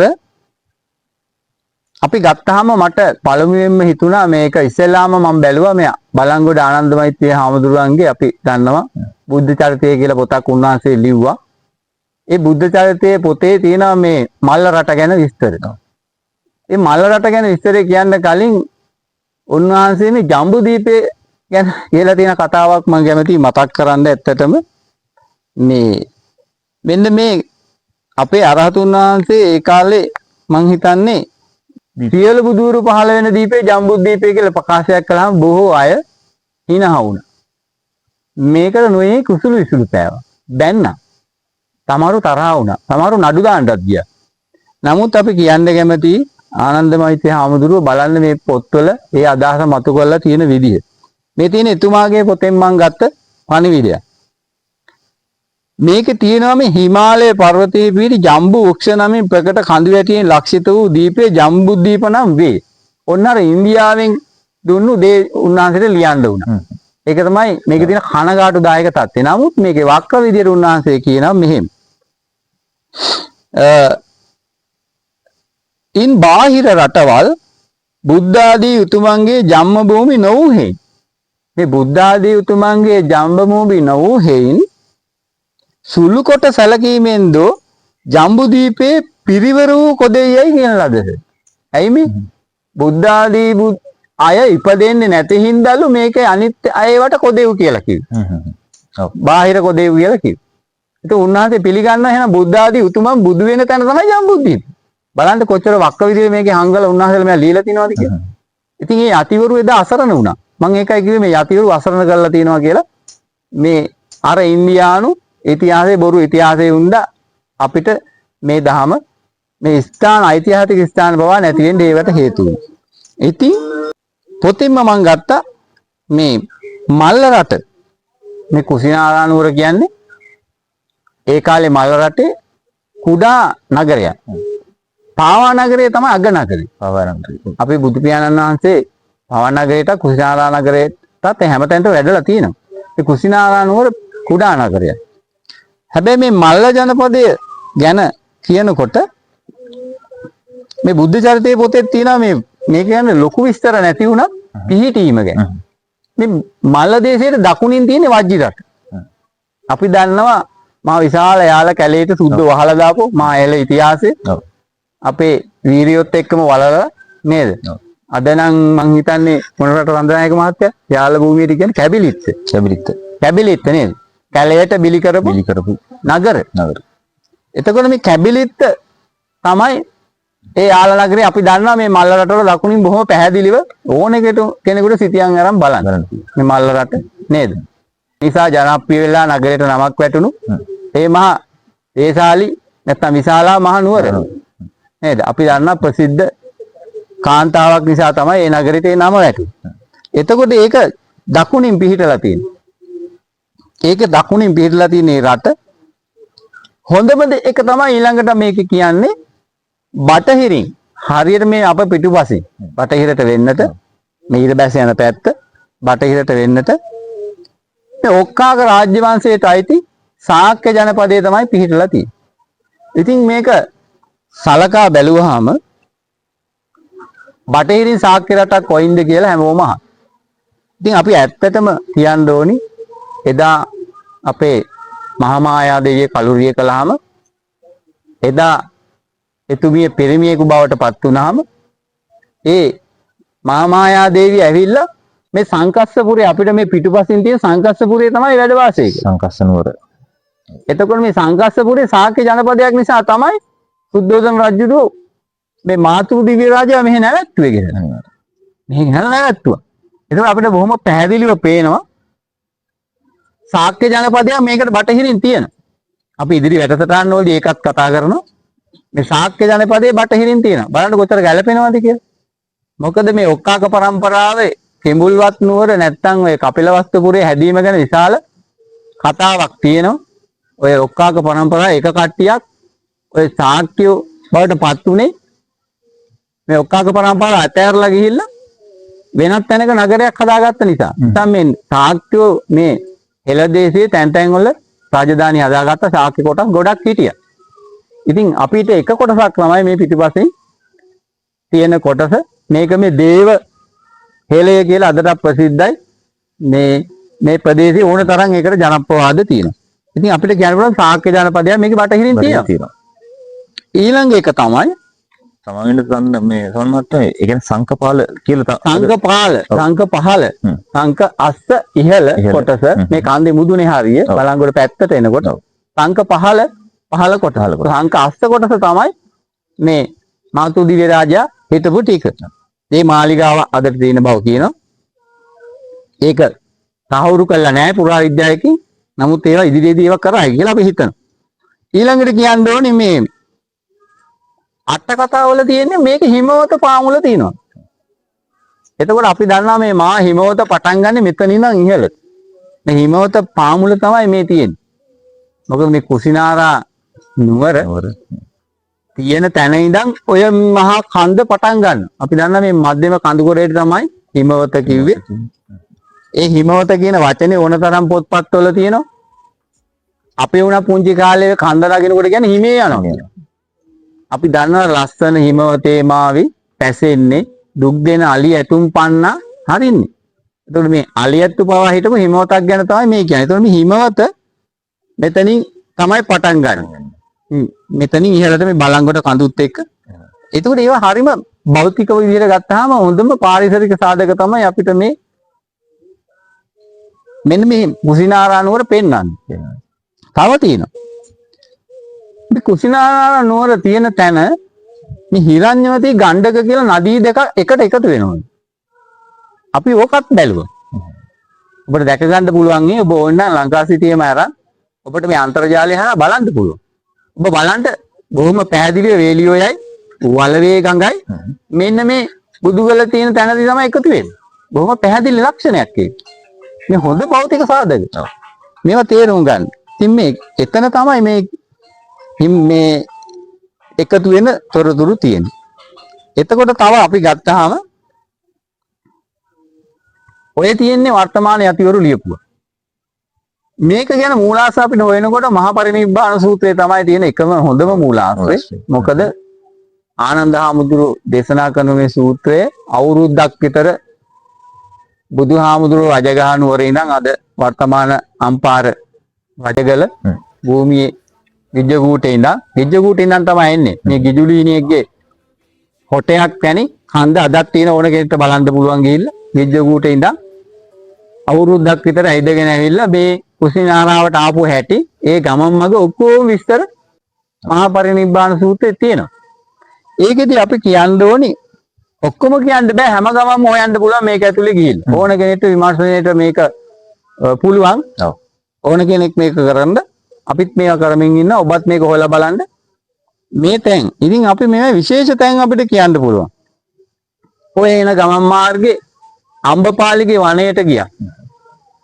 අම්බපාලිගේ වනයේට ගියේ පාටලී ගාමයේ පහු කරාම ඊට පස්සේ ආය හම්බ වෙන්නේ ඔය ලිච්ඡවීන්ගේ රාජධානි.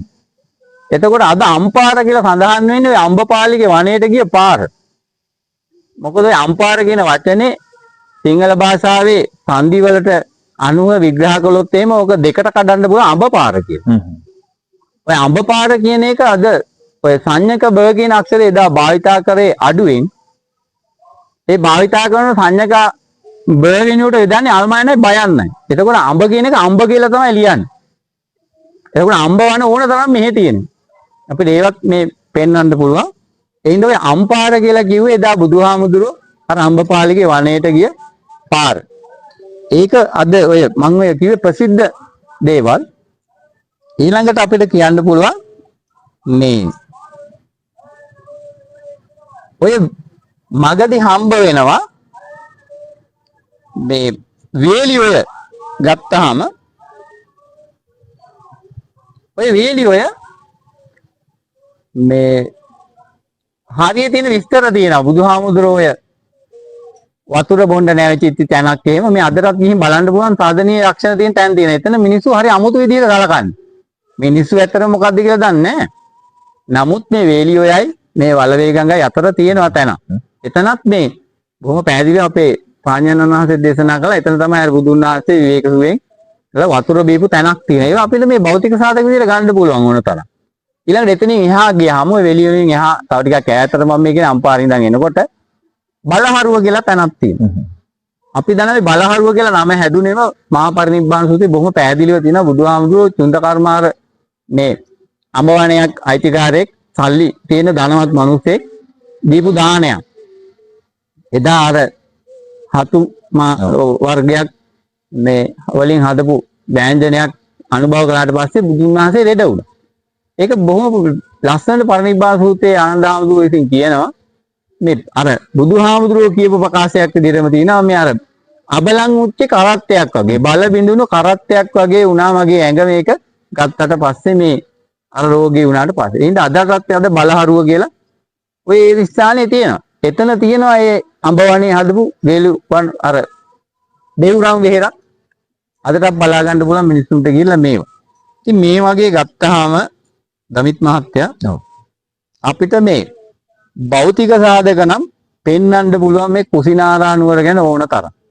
එතකොට මේ කුසිනාරා නුවර වවපු දේවල් අපි ගම්මුකෝ දැන් සෙල්ලිපි සාධකත් අපිට යම් ප්‍රමාණයක් පෙන්වන්න පුළුවන්. ඒක පාවා නුවර තිබුණේ අඹවණයක්. අනුපිය නුවරක් තිබුණා මේ මල්ලර එකේ අනුපිය අඹවණේකුත් තිබුණා. එතකොට මේකට කුසිනාරා කියලා ඇයි මේ කුසිනාරා මුළු රටම මේ රටේ ඔක්කොම දී වැව්වනේ. ඇයි මෙහි ඉන්න අයට කුසිනාරියෝ කියලා කිව්වේ? කුසි මිනිස්සු කියලා නේද? මෙහි ඉන්න මිනිස්සුන්ට එහෙම කිව්වේ. එතකොට අපි දන්නවා එහෙම බලාගෙන ගියන් අපිට හම්බ වෙනවා මේ සෙල්ලිපි මේ තියෙන මේ අපේ අරහතුන් වහන්සේලාට පූජා කරපු සෙල්ලිපි තියෙනවා. ඒවැයි බොහොම පැහැදිලිව මේ බත කියලා නම තියෙන පිරිසක් මෙහි ඉන්නවා. මුලට එන්නේ වාසගම බත ඒගොල්ලන්. එතකොට මේ තියෙන මේ බත කසපගේ පුතෙක් පූජා කරපු ලේනා. ඔය ඉස්සරහ නම් දේවගිරි පන්සලේ තියෙන. ඉතින් බලන්න පුළුවන් කෙනෙක්ට බත කස. එතකොට මෙතනින් එහාට ගියන් ඔය තවත් පන්සලක් තියෙනවා. එතන තියෙනවා මේ බත සෝනක. බත සෝනක සෙල්ලිපි. ඉතින් මේ බත දුන්න මිනිස්සුනේ. එතකොට මේ බත දුන්න මිනිස්සු එදා හිටියේ මෙහි. ඒක නිසා තමයි කුසි නරයෝ මෙහි හිටියේ. කුසි නරයෝ ඉන්දියා. එතකොට ඒවා බලන්න කොච්චර ගැළපෙනවද කියලා. ඊළඟට දමිත් මහත්තයා පුංචි කාලේ අපි සෙල්ලමක් කරා නේද? අතුරු මිතුරු දඹ දිවතුරු රාජකපුර සෙට්ටිය අලුතගෙන මනමාලිට හාල් බතක් උයාලා ඉහළ ගෙටක් බෙදාලා පහළ ගෙටක් බෙදාලා කියලා හැමෝම අත්තියලා සෙල්ලම්. බලන්න මේ අර දඹදිව ඉඳපු රාජකපුර ඉඳපු සෙට්ටියු නේද?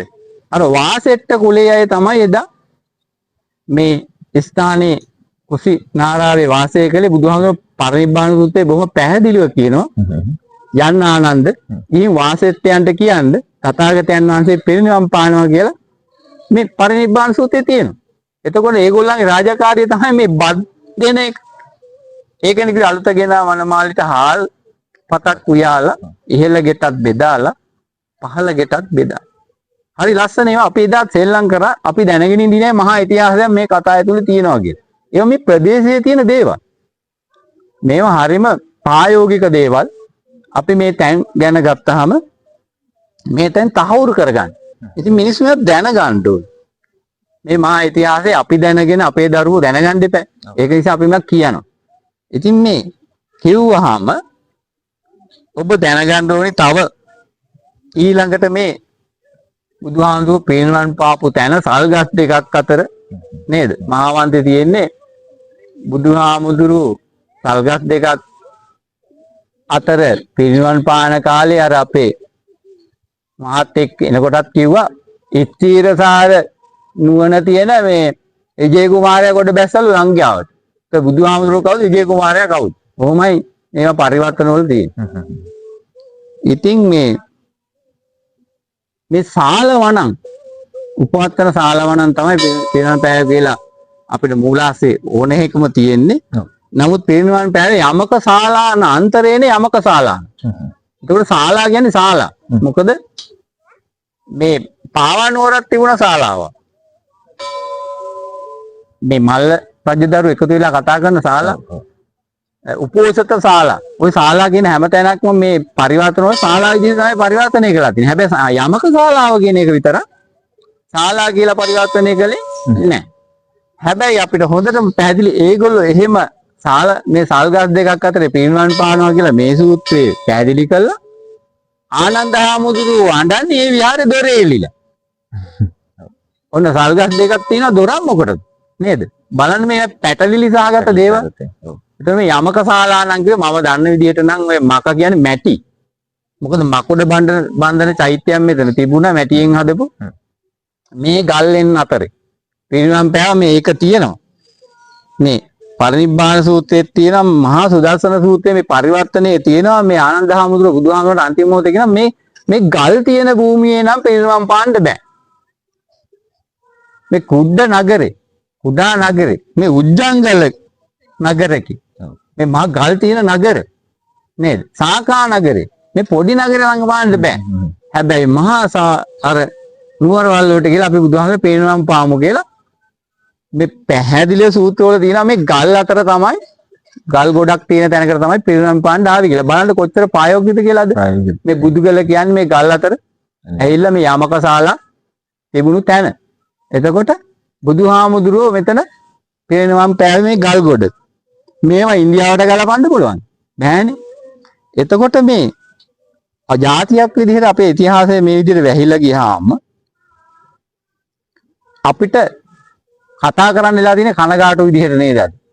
ඉතින් මෙතන ගත්තාම දැන් ඊළඟට අපි කියනවා මෙතන තියෙන භවභෞතික සාධක තියෙනවා. මේ ස්ථානයට ආවම මේ උඩ චෛත්‍ය මේ පෞරාණික චෛත්‍ය මේකේ සර්වඥ ධාතු තියෙනවා කියලා මේ පන්සලේ ඉන්න ස්වාමීන් වහන්සේත් කියනවා. සරියුත් මුගලන් රහතුන් වහන්සේගේ සර්වඥ ධාතු මේ වැඩ ඉන්නවා කියලා කියනවා. ඒවත් ලෞකික භෞතික සාධක මිනිස්සුන්ට. ඒක කොහෙන්ද මෙතෙන්ට ආවේ? නේද? ඉන්දියාවෙන් එන්න බෑ. ඉන්දියාවෙන් ආවද වෙන්න බෑනේ. එතකොට ඒකක් අනික තමයි අද ඔතන බුදුන් වහන්සේ පිරිනිවන් පාපු තැන පිරිනිවන් මංචකය අඹලා තිනවා. එතන ඒක අඹන්න කලින් ගල් ආසනයක් සහ සිරිපතුල තිබුණු බවත් ඒක වහලා මේ පිරිනිවන් මංචකේ හදන්න ඕනේ හින්දා අද සිරිපාදයක් මේකේ හදලා තියෙනවා ඒ වෙනුවට. මොකද ඒක කරදරාව කියලා කියනවා. එතන වැහුණාම ඒකත් මේ බුදුන් වහන්සේ වෙනුවෙන් හදලා තියෙන සිරිපතුල ප්‍රායෝගික සාක්ෂියක්. ඊළඟට ගත්තාම අපි කියන්න ඕනේ මේකෙන් එහා පැත්තේ තියෙනවා පුරාවිද්‍යා ඒකකයක්.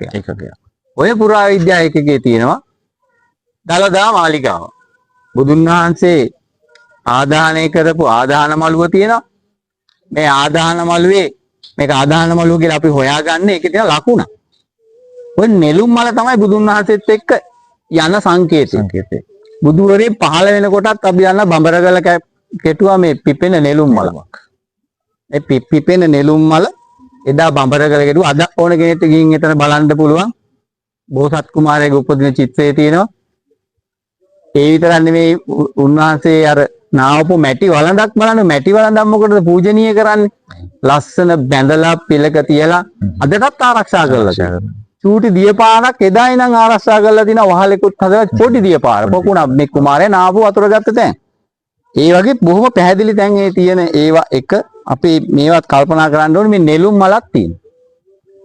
මෙතන තියෙන නෙළුම් මලක් කොටලා පරවුණු නෙළුම් මල. මේ පරවුණු නෙළුම් මල අපේ තථාගතයන් වහන්සේගේ පිරිනිවන සංකේතවත් කරන බොහොම භෞතික සාධකයක්. මේවා ඉන්දියාවේ නැහැ.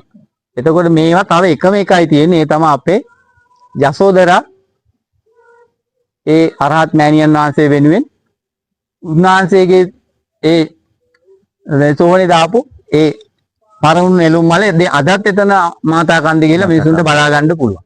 දෙකමයි තියෙන්නේ. බලන්න ඒක අපේ රටේ තියෙන මේවා තාම භෞතික සාධක.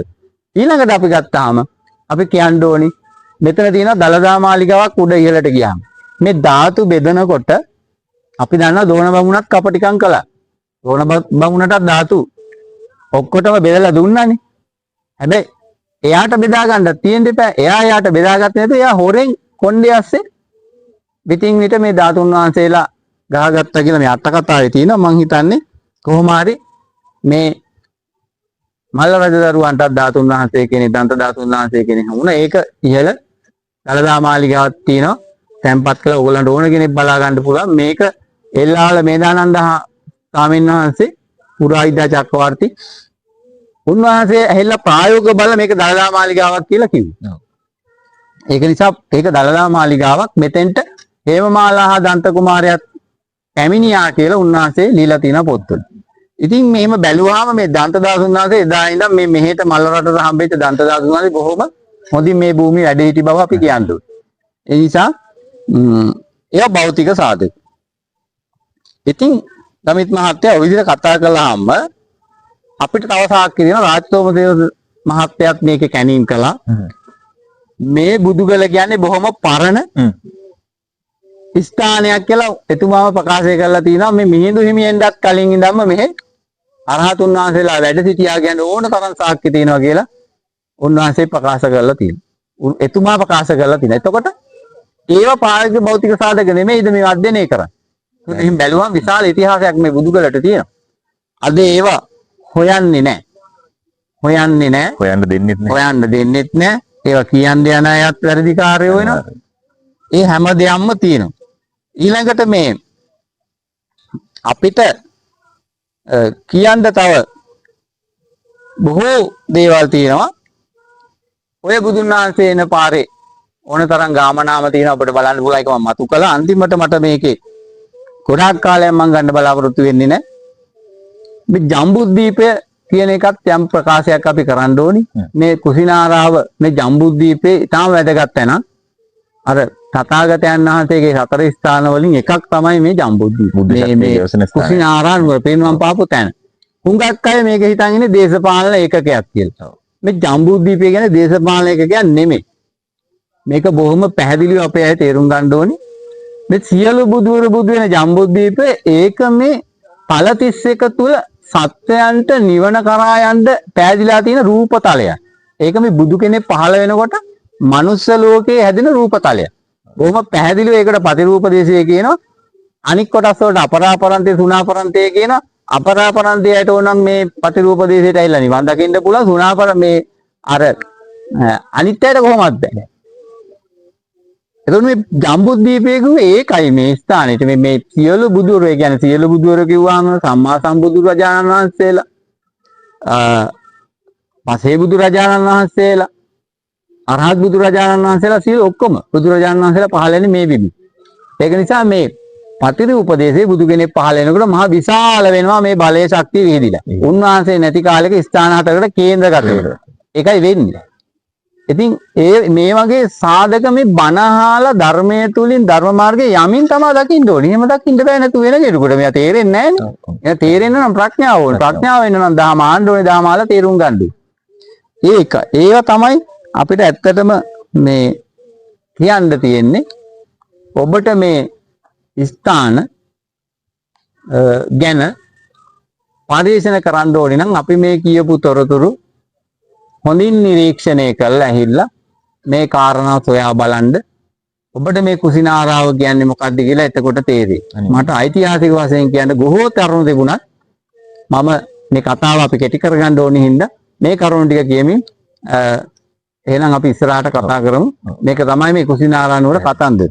ඔව්. සමන් මහත්මයා ඔබතුමාගේ හරවත් විග්‍රහය අතරතුර මට සිහිපත් වුණේ අපි මේ ස්ථානෙට එන්න මොහොතකට කලින් මෙතනින්ම යාබදව තින හපති තියෙන බුදුරජාණන් වහන්සේගේ පිරිනිවන් මංචකයේ සිදුවෙච්ච ආදාහනයේ සිදුවෙච්ච ආදාහනාගාරය වෙත අපි ගියා.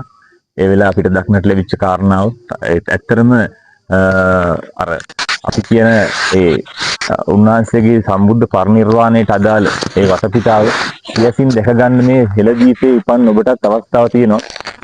ඒක දැක ගන්න ඇස් දෙකෙන්ම ඒකට අපි විවෘතව ආරාධනා කරනවා මේ දේවල් ගවේෂණය කරනකොට ඔබතුමාලා ඔබ හැම දිනකටම මේ දේවල් වැටහෙන්න ගන්න. මේ දහම් කරුණුත් එක්ක ගැළපීලා ඒ දේවල් අහගෙන ඉවරලා ඒ දහමත් එක්කම හිල්ලවල මේ ස්ථාන නිරීක්ෂණය කරොතින් ඒ වටිනාකම තව තවත් වැඩි වෙලා ඔබට මේ බුද්ධ ශක්තියට අනුගත වෙන්න අවස්ථාව උදාපත් වෙනවා. ඒක බොහොම වටිනා කියන අවස්ථාවක් මේ යුගයේ ඔබ විසින් කරගත හැකිය තියෙන අවස්ථාවක්. එහෙනම් බොහොම ස්තුතියි සමන් මහත්මයා. හොඳයි. ඉතින් මගේ ඊළඟ ප්‍රශ්නේ යොමු වෙන්නේ අපේ කාංචනා මහත්මිය ඔබතුමියට. ඉතින් පාසල් ගුරුවරියක් වෙච්ච කාංචනා මහත්මිය අපිත් එක්ක වැඩසටහන් ගණනාවකදීම සහ සම්බන්ධ වුණා. ඒ වගේම තමයි මේ අපි දැන් අද ඇවිල්ලා ඉන්නේ මේ කුසිනාරා නුවර බුදුගල අපේ සම්බුද්ධ පරිනිර්වාණය සිද්ධ වෙච්ච ඒ අති උතුම් ස්ථානෙට ඇත්තටම කාංචනා මහත්මිය මට කියන්නකෝ මේ දැන් මේ භෞතික සාධකත් එක්ක නම් මේ අපි කියන මේ වටපිටාව අනුව මේ ස්ථානයේ පිළිබඳව යම් අදහසක් අපිට ගන්න පුළුවන්. ඒතකොට මේක දහමත් එක්ක ගැලපෙන්නේ කොහොමද? ඒ කියන්නේ දහම් මාවතේ යන කෙනෙක්ට මෙම ස්ථානයට සැපමිනීම වැදගත් වෙන්නේ කොච්චර දුරටද? එතකොට ඒ දේ තුලින් ඇති වෙන ආධ්‍යාත්මික වෙනස පිළිබඳව පොඩි විග්‍රහයක් කරන්න මම ඔබතුමීට ආරාධනා කරනවා. ඇත්තටම මහත්මයා මේ දහම මෙතෙන්ට මේ භූමිය වටිනාකමක් තියෙන්නේ බුදු පියාණන් වහන්සේ සම්බුද්ධ පරිනිර්වාණයේදී පැහැදිලි කරා බුදු පියාණන් වහන්සේ කෙනෙක් බෝධිසත්වයෙක් උප්පත්තිය ලැබපු ස්ථාන, බුද්ධත්වයට පැමිණි ස්ථානය, ප්‍රථම ධර්මදේශනාව පැවැත්වූ ස්ථානය සහ පිරිනුවන් පාපු ස්ථාන පහන් සංවේග ඇති කරගන්න කියලා තමයි දැන් කියන්නේ. දස්සනීයානං සංවේජනීයානං කරගන්න කියලා. එතකොට අපි බලන්න ඕනේ දස්සනීයානං සංවේජනීයානං කරගන්නේ කොහොමද කියලා. තමන්ගේ ඇතුළාන්තයෙන් එන්න සසර ගමන ගෙනියන සසර ගමට ඈඳෙන අපේ හිතේ ඇති වෙන රාග දේශ මොහ සිතුවිලි මෙතෙන්දී හඳුනාගෙන මෙම ස්ථානයේදී ඒවැම් මතුවෙන සංවේජනීයන සංනිසා ඇතිවන වේගය ජනිතවන වේගය නීයානන් නැති කර දාගන්නයි මේ ස්ථාන හතරට ගිහිල්ලා ඒ තැන් මේ බලලා ඒ දස්සනීයානන් සංවේජනීයානන් කරගන්න කියලා කිව්වේ. හරි මේ තැනකට ඇවිදිලා වඳින්න පුදන්න නෙමෙයි. එතකොට හැබැයි මෙතන ප්‍රශ්නයක් තියෙනවා. මෙතෙන්ට එන්න ඕනේ ඇත්තටම අද කාලේ හැටියට අනිවාර්යෙන් සෝතාපට්ටි අංග සම්පූර්ණ වෙච්ච කෙනෙක්. ඒතර සෝතාපට්ටි අංග මොනවද? සෝතාපට්ටි අංග තමයි කල්යාණ මිත්‍රයෙක් මුණ ගැහිම. කල්යාණ මිත්‍රයෙක් මුණ ගැහිම කියලා කියන්නේ මේ කලු නසන ධර්මය. කලු නසන ධර්මය දැන කියාගෙන ඒක අත්විඳගත්තු අඩුම තරමේ සෝවාන් ඵලයට හෝ පත්වෙච්ච සෝවාන් ඵලයට හෝ පත්වෙච්ච උත්තමයෙක් වෙන්න ඕනේ. මේ මාර්ගචර්යාව පුරුදු පුහුණු කරගත්තු කෙනෙක් වෙන්න ඕනේ. කල්යාණ මිත්‍රයෙක් කලු නසන දහමක් කියන්න පුළුවන් ඒ වගේ කෙනෙකුට. ඒතර ඒ වගේ කෙනෙක් මුණ ගැහිලා ඒතර කල්යාණ මිත්‍ර සම්පත්තිය ලැබිලා එතකොට උන්වහන්සේගේ සිරිසත් ධර්මය ශ්‍රවණය කරලා තියෙනවා. උන්වහන්සේ ඒක දැන දැකගත්තු හැටි උන්වහන්සේගෙන් අහගෙන තියෙනවා. අහගෙන යම් කිසි විදිහකට ඒක වඩලා තියෙනවා. හරිද? එතකොට කල්යාණ මිත්‍ර සම්පත්තිය ලැබෙන්න ඕනේ. එතකොට සිරිසත් ධර්මය ශ්‍රවණය කරන්න ඕනේ. ඊට පස්සේ ධම්මානුධම්ම පටිපදාව යෙදෙන්න ඕනේ. එතකොට මෙන්න මේ ධම්මානුධම්ම පටිපදාව යෙදෙනවා කියලා කියන්නේ උන්වහන්සේ අර කියලා දුන්න ක්‍රමය තමා තුළින් ප්‍රගුණ කරලා තියෙන්න ඕනේ. යම් ප්‍රමාණයකට ප්‍රගුණ කරලා මේ කියන රාග දේශ මොහ මොනවද, සසර කොහොමද බැඳෙන්නේ අපි ඒවා අයින් කරගන්නේ කොහොමද කියන එක අපි හඳුනාගෙන තියෙන්න ඕනේ. අන්න එහෙම යම් විදිහකට මේ දේ යම් විදිහකට භාවිතා කරලා තියෙන කෙනෙක් මෙතෙන්ට ආවම ඒ කෙනාට මෙතන තියෙන ඒ ශක්තියට අනුගත වෙන්න පුළුවන්. හැබැයි මේක ප්‍රශ්නයක් තියෙනවා. ඉස්සර බුදු පියාණන් වහන්සේ මෙහෙම දේශනාවක් කරලා නැහැ. උන්වහන්සේ ඉන්න ඕනම තැනකදී මේ ධර්මය අහන ඕනම කෙනෙකුට පුළුවන් මේ ධම මේ වඩලා ඉවර වෙලා සෝවාන් ඵලයටපත් වෙන්න, මාර්ගඵලයක් ලබන්න. හැබැයි උන්වහන්සේ ඉන්න කාලේ මේ ජම්බෝද්වීපය පුරා උන්වහන්සේගේ බුද්ධ ශක්තිය විහිදිලා පැතිරිලා තිබුණා. උන්වහන්සේ නැති කාලේ උන්වහන්සේ පිරිනුවන් පෑවට පස්සේ මේ ජම්බෝද්වීපය පුරා විහිදිලා පැතිරිලා තිබුණ බුද්ධ ශක්තිය මේ කියන 4 ස්ථාන වලට කේන්ද්‍රගත වුණා. ඒතර ඒ ස්ථාන 4න් එකකට අපට උන්වහන්සේ ජීවමානව නැති කාලේ ඒ තැනකට එන්න වෙනවා. එතකොට ඒ වගේ තැනක් තමයි මෙතන මේ භූමිය. එතකොට මේ භූමියට එන්න ඕනේ අර විදිහට කල්යාණ මිත්‍ර සම්පත්තිය ලැබිලා සිරිසත් ධර්මය ශ්‍රවණය කරලා මේ ධම්මානුධම්ම පටිපදාව යෝනිසෝ මනසිකාරය කර ධම්මානුධම්ම පටිපදාව පූර්ණය කරගත්තු සද්දස්ස කුල මේ පුත්‍රයෙක්. හරිද? ඒ වගේ කෙනෙකුට කියනවා සද්දස්ස කුල පුත්‍රයෙක් කියලා. එයාට අර යම් ප්‍රමාණයකට මේ ධහම පිළිබඳව මේ තමාගේ ඇතුළාන්තයේ ක්‍රියාත්මක වෙන ධර්මතාවයක යම් කිසි දැනීමක් තියෙනවා. ඒත් ඒ කෙනෙක් මෙතෙන්ට ආවට පස්සේ මේ තැනකට ආවට පස්සේ චුට්ටක් වෙලා එයා ටිකක් වෙලා තමන් මේ අහගත්තු දැනගත්තු මේ ධහම මෙනෙහි කරගෙන යනකොට අපිට ඕනම තැනකට ගියාම ධහමක් මෙනෙහි වෙනකොට අපේ හිත නික්ලේශී වෙනවා. ඒත් මේ තැනකදී නික්ලේශී වුණාම අපිට අපි ඇතුළාන්තයේ අපි මෙච්චර කාලයක් අරගෙන ආපු මේ වගේ වැරදි ගති ජාති වෙනවා, මතු වෙනවා. කියන්නේ ගති තියෙනවා මේ බීජ විදිහට. එතකොට ඒ බීජ ඒව ಜಾති වෙලා ඉපදිලා අපේ හිත ඇතුළට එනවා. ඒ හිතේ ක්‍රියාත්මක වෙනවා. චිත්තය තුළ ක්‍රියාත්මක වෙනවා. ක්‍රියාත්මක වෙනකොට අපි දැන් අහගෙන තියෙනවනේ එහෙම ආවොත් මොකද කරන්න ඕනේ කියලා. ඒ කියන්නේ රාගසිතක් ආවොත් අසුභානුස්සතිය වඩලා මරණානුස්සතිය වඩලා බුද්ධානුස්සතිය වැඩෙනවා. දේශසිතක් ආවොත් මෙත්තානුස්සතිය වඩලා මරණානුස්සතිය වඩලා ඊපස්සේ බුද්ධානුස්සතිය වඩනවා. මෝහසිතක් ආවොත් මරණානුස්සතිය වඩලා බුද්ධානුස්සතිය වඩනවා. ඒතකොට ඒ ක්‍රියාවලිය අපි යම් ප්‍රමාණයකට අහගෙන තියෙනවා. ඒතර ඒ අහගෙන උන්වහන්සේගේ ධර්ම දේශනා කරන වෙලාවදී අපි ඒක යම් ප්‍රමාණයට වඩලත් තියෙනවා. ඒතර ඒ වඩපු එකට තමා තුලින්ම මේක වඩන්න අවශ්‍ය කරන ශක්තිය මේ තැනකදී වඩනකොට අපට එනවා. අත්වලක් වෙනවා. අත්වලක් වෙනවා. ඒ කියන්නේ දැන් එතකොට ගොඩක් වෙලාවට අර කල්යාණ මිත්‍යාගෙන් අහගෙන මේක මෙහෙම වුණොත් කොහොමද වෙන්නේ කියලා අහගෙන කල්යාණ මිත්‍රයා මේවා කරගත්තු දේ සමහර කාරණාවලදී තමන්ටම දැන් මෙතෙන්ට ආවට පස්සේ තමන්ට මේක විග්‍රහ වෙලා තමන්ටම මේ නිබ්බිදා සෝය අත් කරගන්න පුළුවන් වෙනවා.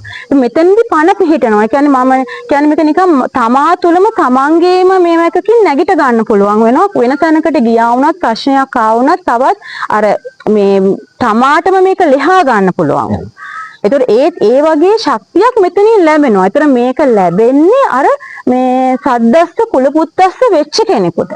ඒතර නිකම්ම ඇවිදilla මෙතෙන්ට බැලන කෙනෙකුට නෙමෙයි. ඒතකොට ඒ තැනට අපි එන්න අර මූලික වෙන ඒ කාරණා 4 මේ පූර්ණය කරගෙන තියෙන්න ඕනේ.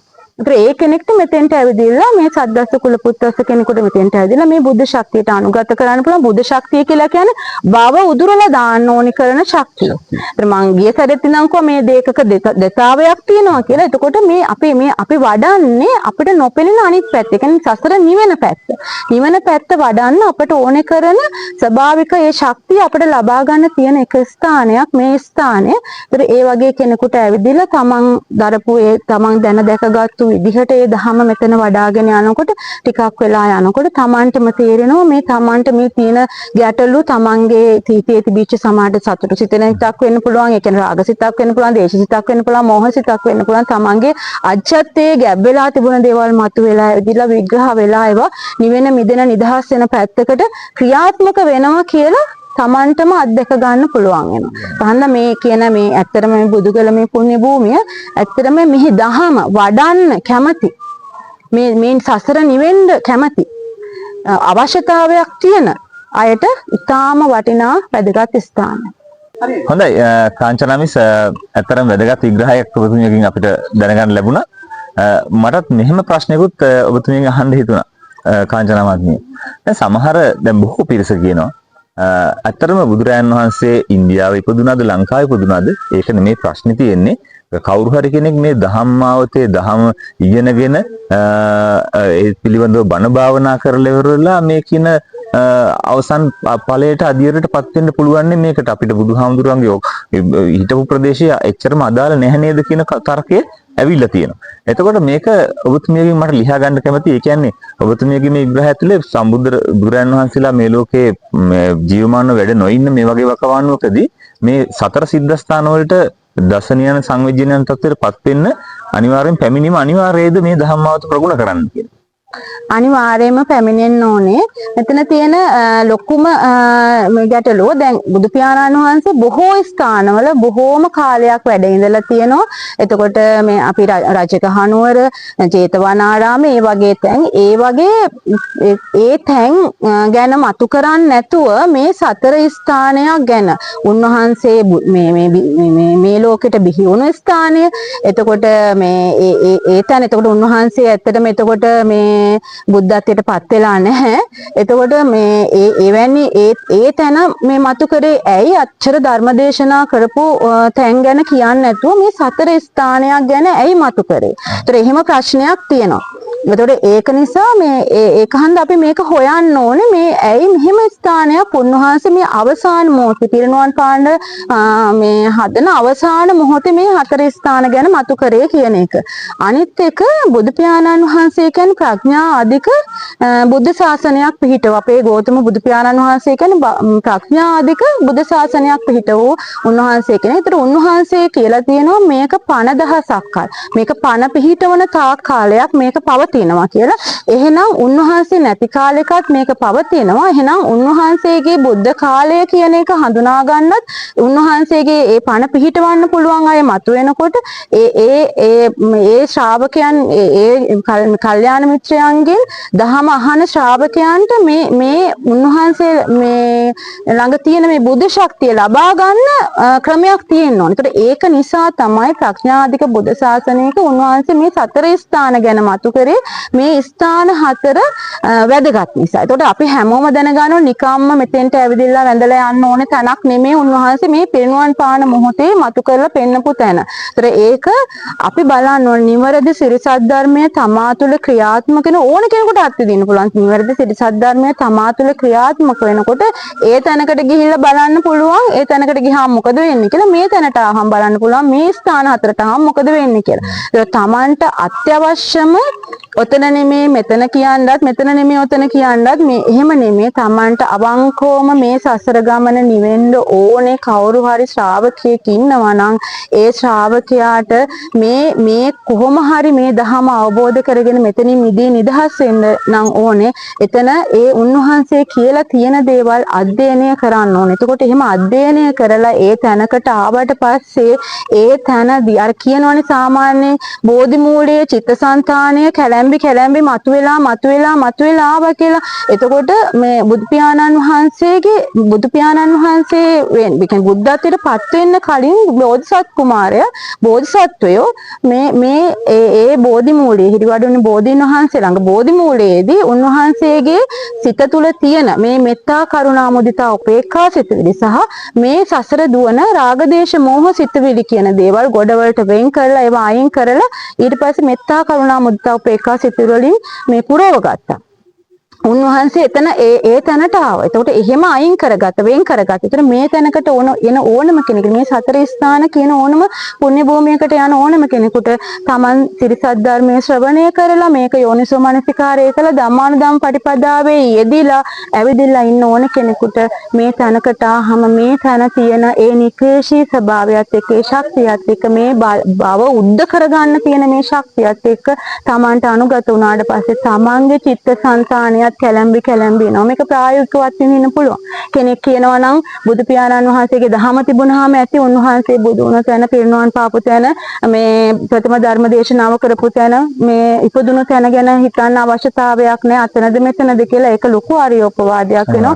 පළවෙනියෙන් මේ ආර්යෝපවාදයට එහෙම වුණා නම් ඒ ආර්යෝපවාදයට කමා කර ගන්න ඕනේ. පළවෙනියෙන්ම කමා කරගෙන ඉවරලා ඒ තැනකට ධර්මයේ ශ්‍රවණය කරලා තමන්ට යම් මේ ධම්මග යම් විදිහකට තමන්ට දැනෙනවා කියලා දැනුණු වෙලාවක මෙතෙන්ට ඇවිදලා ටිකක් වෙලා මේ තැන නික්ලේශීව ඉන්නකොට මෙතන වෙන ඒ තියෙන ශක්තිය මොන වගේද කියන තමාගේ අතුලාන්තයෙන්ම දැනගෙන දැකගෙන නිවෙන්න පුළුවන්. මෙතන ඉඳලා එතනින් එළියට ගියාට පස්සේ තමන්ට ඕන තැනකට ගියාම වෙනදා ජීවත් වෙන විදිහට නෙමෙයි තමන්ට එන ගැටලු, සාමාන්‍ය දෛනික ජීවිතේ එන ගැටලු මේ දතාවයක් දැකලා වෙන් කරගෙන තමන්ට නිවෙන මිදෙන නිදහස් වෙන ක්‍රියාවලිය පනපවා ගන්න පුළුවන් ඕනම තැනක ඉඳලා. මෙතන මේ කියන ස්ථාන හතරෙන් එකකට ගිහලා බොදු ශක්තියට අනුගත වුණොත් ඒක තමන්ටම අත්විඳින්න පුළුවන් දෙයක්. එතකොට ඒ තමන් අත්විඳින ඒ දේ තුළින්ම තමන්ට තේරෙනවා බුදු පියාණන් වහන්සේ කොහෙද ඇත්තටම ජීවමානව ජීවත් වෙන්නේ කියලා. ඒක තමයි මට කියන්නේ. බොහොම පැහැදිලි. හොඳයි කාංචනා මහත්මිය, ඔබතුමියගේ විග්‍රහයත් එක්ක ඇත්තටම සමාජයේ පුරා සමාජයේ සිසාරා තියෙන දැවැන්ත ගැටලුවකට උත්තරයක් ඔබතුමිය යොමු කරේ. ඉතින් ඔය ප්‍රශ්නය මගෙනුත් බොහෝ පිරිස් අහලා තියෙනවා. ඇත්තටම මේ ස්ථාන හතර කොච්චර බෞද්ධයෙකුට වැදගත්ද? ඇයි මේක ඇත්තට මේ වගේ වැදගත්කම වටිනාකමක් දෙන්නේ අනිකුත් සිද්ධාස්ථාන අතරින් කියලා. ඉතින් ඒ පිළිබඳව හොඳ පැහැදිලි උත්තරයක් ඔබතුමියගෙන් අපිට ලැබුණා. ඊළඟට ඔබතුමියට බොහොම ස්තුතිවන්ත වෙනවා. ඊළඟට මගේ ප්‍රශ්නය යොමු කරන්න සතුටුවීමම අපේ ජනතා නියෝජිතයෙක් වෙන අපේ වැඩසටහන් මාලාව පුරාම අපිත් එක්ක සහ සම්බන්ධ වෙලා වටිනා අදහස් වලින් අපේ විද්වත් කතිකාවත පෝෂණය කරපු සන්දනායක මහත්මයා. ඔබතුමාට මම මගේ පළවෙනි ප්‍රශ්නය යොමු කරනවා. සන්දනායක මහත්මයා, අපි අද ඇවිල්ලා ඉන්න මේ සිද්ධාස්ථානයේ බුදුගල. එතකොට ඒ වගේම තමයි පත්මන් දේශපාලන කරලිය මේ වෙන විට නවම් මාවතකට ප්‍රවිෂ්ඨ වෙලා දේශපාලන වශයෙන් ලංකාව විපරිණාමයකට පත් වී යන වකවානුවක සිරිසත් ධර්මයේ නැවත මතුවෙච්ච වකවානුවක අපි මේ ජීවත් වෙන්නේ. එතකොට මේ වටපිටාව තුළ අපේ අතීතයේ තිබිච්ච සාධක අපි දැන් විග්‍රහ කරා. ලංකාව කියන්නේ මෙහෙම අතීතයක් තියෙන, මේ හෙළදීපය කියන්නේ මේ වගේ ස්ථානයක්. මේක මුදුන් මල්කඩ මේ මහ පොළොවේ තියෙන, විශ්වයේ තියෙන. එතකොට අපි අනාගතය දක්වා තමයි මේ දිවෙන්නේ. එතකොට මේ කාලවකවානුව තුළ දේශපාලන කරලිය, දේශපාලන වටපිටාව මොන වගේ තීන්දුව මේ සම්බුද්ධ ශාසනය සම්බන්ධව මේ වෙනට ගත යුතුව තියෙනවද? සමාජයේ හැඩගස්වා යුත්තේ කොයි වගේ දිශානතියකින්ද කියලා ඔබතුමාගෙන් දැනගන්න කැමතියි. ඔව් දමිත් මහත්මයා, ඔබතුමා අහපු ප්‍රශ්නට කලින් මට කිව්ව යුතු ටිකක් තිබෙනවා. මේ අපි ඇවිල්ලා ඉන්නේ උතුම් බුද්ධ ස්ථානයකට. ඉතින් මේ වසර අපිට අතිශයින්ම වැදගත්. මොකද අපේ මහා ප්‍රඥානන් වහන්සේ දේශනා කළා මේ 2025 වසර අතිශයින්ම වැදගත් වසරක් කියලා. 2025 වෙසක් පුන් පොහොව දවස. 2025 වෙසක් පුන් පොහොව දවස තුලින් තමයි මේ දහමේ හැරවුම් ලක්ෂය පටන් ගන්න කියලා. එතකොට දැන් හැරවුම් ලක්ෂය පටන් අරගෙන. ඒ හැරවුම් ලක්ෂය පටන් ගැනීමත් එක්ක මේ අපේ රුවන්පුර කලන මිතුරු එකමුතුව ඒකට ශක්තියක් වන්නට අද මේ දහමේ ඉතිහාසයත්, සැබෑ බුද්ධ ඉතිහාසයත්, සිරි සද්ධර්මයත් ජනගත කරන්නට, මේ මගට එන්නට බැරි වී ඉන්න අයට එකතු වෙන්නට, මේ උතුම් සිරි සද්ධර්මය දැන දැක ගන්නට මම පෙත් විවර කරලා ඒ අය මේ මගට යොමු කරවීමට අපි වෑයමක් දරන අවස්ථාව. එතකොට මේ වෙසක් පුන් පොහොව දවසෙන් උදා වෙච්ච මේ හැරවුම් ලක්ෂය ඒ අපට සම්මත වශයෙන් උත් සහතිකයක් දීලා තියෙනවා. සම්මත පුද්ගලයෙක් විදිහට ඇමරිකානු ජාතික ආතර් සී ක්ලාක් මහත්මයා 2050 දී ලෝකේ ඉතිරි වෙන්නේ සිරි සද්ධර්මයේ පමණයි කියලා. ඉතින් තව වසර 25යි තිබෙන්නේ. ඒ 25 ආරම්භය අපේ මහා ප්‍රඥානන් වහන්සේ අද දේශනා කළ පසක් කරලා තියෙනවා. එතකොට මේ බුද්ධ ඉතිහාසය සම්බන්ධව බොහෝ කරුණු දැන් අපේ පිදුවල්පති සමන් මහත්මයා විස්තර කරනු ලැබුවා. එතකොට මේ බුද්ධ ඉතිහාසය පිළිබඳව පටලැවිල්ලක් අපේ බෞද්ධ ජනතාව සම්මතයේ අපේ භික්ෂුන් වහන්සේලා මේ පටලැවිල්ලක ඉන්නවා. නමුත් මේ පටලැවිල්ල තුළින් මේ සත්‍ය දැන දැකගෙන බොහෝ අය නිහඬවත් ඉන්නවා. උගතුන් බුද්ධිමතුන් රාජ්‍යෝ බොහෝ අය දහම අරගෙන ඉන්නවා. ඉතිහාසය දැනගෙන තිබෙනවා. ඒ අයත් ඉන්නවා. නමුත් ඊට සුවිශේෂව කල්න මිත්‍ර එකමුතු රත්නපුර මේක ජනගත කරන්නට ඉදිරිපත් කරලා ඉන්නවා මේ අවස්ථාවේ කළ යුතුම කාර්යයක් නිසා. ඒතර බුද්ධ ඉතිහාසය හරිහැටි දැන දැක ගන්න නම් හොඳම මේ පරිනිර්වාණය සනාත කරන ඒ මහා සාක්ෂිය බුදුරජාණන් වහන්සේගේ ශ්‍රී මුඛ දේශනාවන් තුළින්ම පරිනිබ්බාන සූත්‍රයෙන් දේශනා කරලා තිබෙනවා. අපේ බෞද්ධ පින්නතුන්ට ඒ මහා සංඝරත්නයට මා ගෞරවයෙන් ආරාධනා කර වැඳ නමස්කාර කොට ඉල්ලා සිටින්නේ මේ මහා පරිනිබ්බාන සූත්‍රය පිළිබඳව හරි ගවේෂණයක් කරන්න. මේ පරිනිබ්බාන සූත්‍රයෙන් උන්වහන්සේ පැහැදිලිවම පෙන්වා දීලා තිබෙනවා උන්වහන්සේගේ පරිනිර්වාණය සම්බන්ධව. එතකොට මේක මෙහෙ නෙමෙයි කියන්නට අද ඉන්දියාවේ එදා 1861 1862 ඇලෙක්සැන්ඩර් කනින්හෑම් මහත්මයා එංගලන්ත සුදු ජාතිකයන්ගේ ඒ ප්‍රදේශයේ හිටපු පාලක නිලධාරි මහත්තයෙක් ඔහු විසින් කරන ලද ඒ ඉතිහාස වෙනස් කිරීමත් එක්ක අද අපේ බෞද්ධ ජනතාව ලෝක වශයෙන්ුත් ශ්‍රී ලාංකික වශයෙන්ුත් අතරබන් වෙලා තිබෙනවා. එතකොට පරිනිබ්බාන සූත්‍රයේ පැහැදිලිවම සමන් මහත්මයාත් මේ කොටස විග්‍රහ කළා. මේ පරිනිර්වාණය වූ කුසිනාරාවේ උපවත්තන සල්ලුවේනේ මෙම ස්ථානය මල්ල රජදරුවන්ට මෙම කුසිනාරානුවර මෙම ස්ථානය මේ බුද්ධ පරිනිර්වාණය සිද්ධ වුණා වූ මේ උතුම් ස්ථානය පිළිබඳව මේක මහා ගල් පර්වත හෙළ ප්‍රපාත වලින් ගල් පර්වත වලින් ගල් ලෙන් වලින් සමන්විත භූමියක් ලෙස පරිනිබ්බාන සූත්‍රයෙන් පැහැදිලිව දේශනා කරලා තියෙනවා.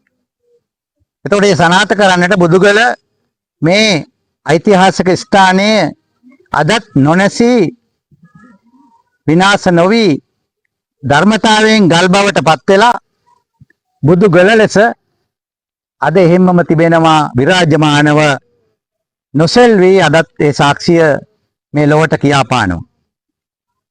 එතකොට මේ ස්ථානය ගැන බොහොම අසාර්ථක උත්සාහයකින් ඇලෙක්සැන්ඩර් කනින්හෑම් ඉන්දියානු ඉතිහාසය වෙනස් කරන්නට ගිහිල්ලා ඔහු අසාර්ථක වෙනවා.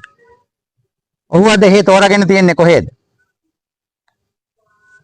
ඔහු යුද දෙවියන්ගේ බලකොටුව මාතා කූර් යන අයගේ බලකොටුව අද කුසිනාරා නුවර අපේ බුදුරජාණන් වහන්සේ පිරිනුවන් පෑපු ස්ථානයේ බවට පත් කරලා තිබෙනවා. එතකොට මාතා කූර් කියන්නේ කවරෙක්ද? මියගිය කුමාරයා කියන අර්ථයෙන්. එතකොට ඇලෙක්සැන්ඩර් කනින්හෑම් බුදුරජාණන් වහන්සේ රාජ කුමාරයෙක් හැටියට ඉඳලා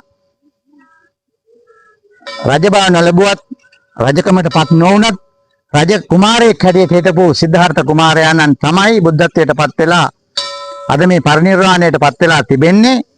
මේ මාතා කෝර් මියගිය කුමාරයා කියන නමින් යුද දෙවියන්ගේ බලකොටුව අද කුසිනාරාව බවට ඉන්දියාවේ පත් කරලා තිබෙනවා. එතකොට මේ ගල් පර්වත වලින් මේ වගේ ලෙන් වලින් සමන්විත බිමක් නෙමෙයි. නිකන් තනි බිම් කඩක්. එහෙ කුසිකාර්මික ජනපදයකුත් නෙවෙයි. නමුත් ඔව් උත්සාහ කරලා තියෙනවා ඒ බව හඳුන්වා දෙන්නට. මොකද ඉන්දියාවේ ගෝපුර වලට කිලෝමීටර් සතපොම් 25ක් පමණ දුරින් තිබෙන ප්‍රදේශයක් කසියා කියලා ප්‍රදේශයක්. මේ කසියා කියන ප්‍රදේශය තමයි ඔහු මේ කුසිනාරාව කියලා හඳුන්වන්නට උත්සාහ කරලා තියෙන්නේ. ඉතින් කසියා කියන එකේ මොහු කරේ කුමක්ද? මේ KASSIA කියන ඉංග්‍රීසි වචනයට KA කියන එකට මේ KU කියලා දාන්නලා කුසියා කියලා මේක කියන්න උත්සාහ කරලා තියෙනවා. ඉතින් කුසියා කියන ප්‍රදේශයේ කුසිනාරා කියලා කුසිනගර් කියලා දැන් ඔහු නම් කරලා තියෙනවා. දැන් කුසිනගර් තමයි ඉන්දියාවේ කුසිනාරාව කියලා දැන් කියන්න උත්සාහ කරන්නේ. ඔහුගේ අසාර්ථක උත්සාහය කියනවා නම් කුසිනාරාවෙන් නැගෙනහිර දිශාවෙන් ගලන ගංගා ත්‍රිත්වය පිළිබඳව ඔහුට කියන්න බැරි වෙලා එහෙ ගංගා ත්‍රිත්වයක් නැහැ. හිරණ්‍යවතී ගංගාව අද වලවේ ගඟ හැටියට අපට මෙහි පසක් වෙනවා. සාක්ෂි පිට එහෙමම අපිට තිබෙනවා. එතකොට අපට කකුත්තා නදිය එතනින් එහායින් තියෙනවා. ඒ නදිය වේලිය ඔය හැටියට අද සනාථ වෙලා මේ බිමේ තිබෙනවා. එතකොට තවත් එහෙන් ඔයක් තියෙනවා. ඒක පරිනිබ්බාන සූත්‍රයේ නමක් හැටියට සඳහන් වෙලා නැහැ. මේ ගංගා ත්‍රිත්වයම අපේ පරිනිබ්බාන සූත්‍රයේ මනාව පැහැදිලි කළා බුදුරජාණන් වහන්සේගේ ශ්‍රී මුඛයෙන්ම දේශනා කළා තිබෙනවා. ඒතර ඉන්දියාවේ නැගෙනහිර දිශාවෙන් ඒ කියන මාතාකෝර් යුද දෙවියන්ගේ බලකොටුව නැමැති ඔවුන් හඳුනන කුසිනගර වල පිහිටි කුසිනාරාව නැගෙනහිර දිශාවෙන් එවැනි කිසි ගංගා ත්‍රිත්වයක් නැහැ. ඔව් ඊට පස්සේ කාණියා කියලා කුණු කාණුවක් ඒ ප්‍රදේශයෙන් යනවා. ඒක වියලි කාලෙට වියලිලා යනවා. ඒ කුණු කාණුවත් මේ ගංගාවක් විදිහට හඳුන්වන්නට උත්සාහ කරලා තිබෙනවා. මේ සියල්ලකින්ම ඔවුන් අසාර්ථක වෙලා තිබෙනවා. ඒ නිසා මම අපේ ගෞරවනීය මහා සංඝරත්නයෙන් සහ අපේ බෞද්ධ පින්වතුන්ගෙන් ඉල්ලා සිටින්නේ පරිනිබ්බාන සූත්‍රය හරියට ගවේෂණය කරන්න. ඉන්දියාවේ දැනට දඹදිව කියලා වඳින්න යන පරිනිබ්බාන සූත්‍රය ගිහිල්ලා එතන බලලා හරියට බලලා විමර්ශනය කරන්න. ලංකාවේ මේ බුදුගල නැමැති ස්ථානයේ සිට මේ අවට පරිසරය දිහා බලන්න. කොතනද නිවැරදි කුසිනාරාව ස්ථානය, කොතනද නිවැරදි බුදුරජාණන් වහන්සේ පිරිනවම් පාපු ස්ථානය කියලා ඔබේ මනසින් ඔබේ බුද්ධියෙන් දැක ගන්න. කොතනින්ද බුදුරජාණන් වහන්සේගේ ශ්‍රී මුඛයෙන් දේශනා කරපු පරිනිබ්බාන සූත්‍රය තුලින්. බුදුරජාණන් වහන්සේ පරිනිබ්බාන සූත්‍රයෙන් තව දේශනා කරනවා මේ ප්‍රදේශයේ බුදුරජාණන් වහන්සේ පෙර ආත්මයක ඉපදෙනවා. මේ ප්‍රදේශ සුදස්සන නැමැති චක්‍රවර්ති රජ කෙනෙක් විදිහට. සුදස්සන නැමැති චක්‍රවර්ති රජතුමා උපදින්නකොට මේ ප්‍රදේශයට එදා කියලා තියෙන්නේ කුසාවතී නගරය ලෙස. ඒතර කුසාවතී නගරේ සුදස්සන ඒ චක්‍රවර්ති රජතුමාගේ නම අදත් සහතික වෙන්න සුදස්සන විහාරය, ග්ලෙන් විහාරය මහා ලෙනක් සහිතව මෙතනින් වැලිගපොළ මාර්ගයේ අදත් මනාව දැක ගන්නට පුළුවන්. ඉතින් මේ සාක්ෂි ඕනෑවටත් වඩා මෙතන තිබෙනවා. ඒ වගේම ද්‍රෝණ බමුණා බුදුරජාණන් වහන්සේ පරිනිර්වාණයෙන් පසුව මේ එහා පැත්තේ තියෙන පුරාවිද්‍යා ස්ථානවල තිබෙන ඒ ධාතු බෙදා දුන්නු ඒ ස්ථානය තුළ ද්‍රෝණ බමුණා බුදුරජාණන් වහන්සේගේ ශ්‍රී සර්වඥ ධාතුන් වහන්සේලා කොටවල් 8කට වෙන් කරලා බෙදෙනවා. ද්‍රෝණයක් නැමැති භාජනය තුළින් බුදුරජාණන් වහන්සේගේ සර්වඥ ධාතුන් වහන්සේලා මේ එහා පැත්තේ මේ පුරාවිද්‍යා ස්ථානයේ තිබෙන එම ස්ථානය තුළ මේ ද්‍රෝණ බමුණා මේ ධාතුන් වහන්සේලා වෙන් කරනු ලබන. මේ වෙන් කරලා මල්ල රජදරුවන්ට ශ්‍රී දළදා වහන්සේ ප්‍රමුඛ ධාතුන් වහන්සේලා බෙදා දෙනකොට අනෙකුත් ප්‍රදේශ වලින් ආපු මේ හෙළබිමේ බොහෝ ප්‍රදේශ රාජධානි වලින් ආපු අයට මේක බෙදලා දෙනවා. මේ විහාරස්ථානයක අදත් එම ද්‍රෝණ ලෙන තිබෙනවා. එතකොට මේ සාක්ෂි ඔබට ඕනෑවටත් වඩා මේ පුණ්‍ය භූමියාවට අද වැළලී ගිය සාක්ෂි ලෙස අද තිබෙනවා. ඔබ දන්නවද තව මේ ද්‍රෝණ බමුණා ධාතුන් වහන්සේලා මේ රජදරුවන්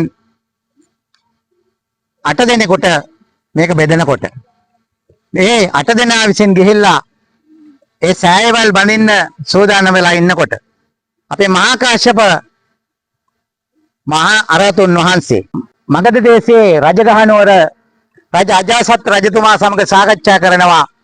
මේ ධාතුන් වහන්සේලා රැගෙන ගියාට ඒක නිසි පරිදි ආරක්ෂා වේවි. නමුත් අපි විසින්ද මේ ධාතුන් වහන්සේලා ආරක්ෂා කිරීමට යමක් කළ යුතුයි කියලා.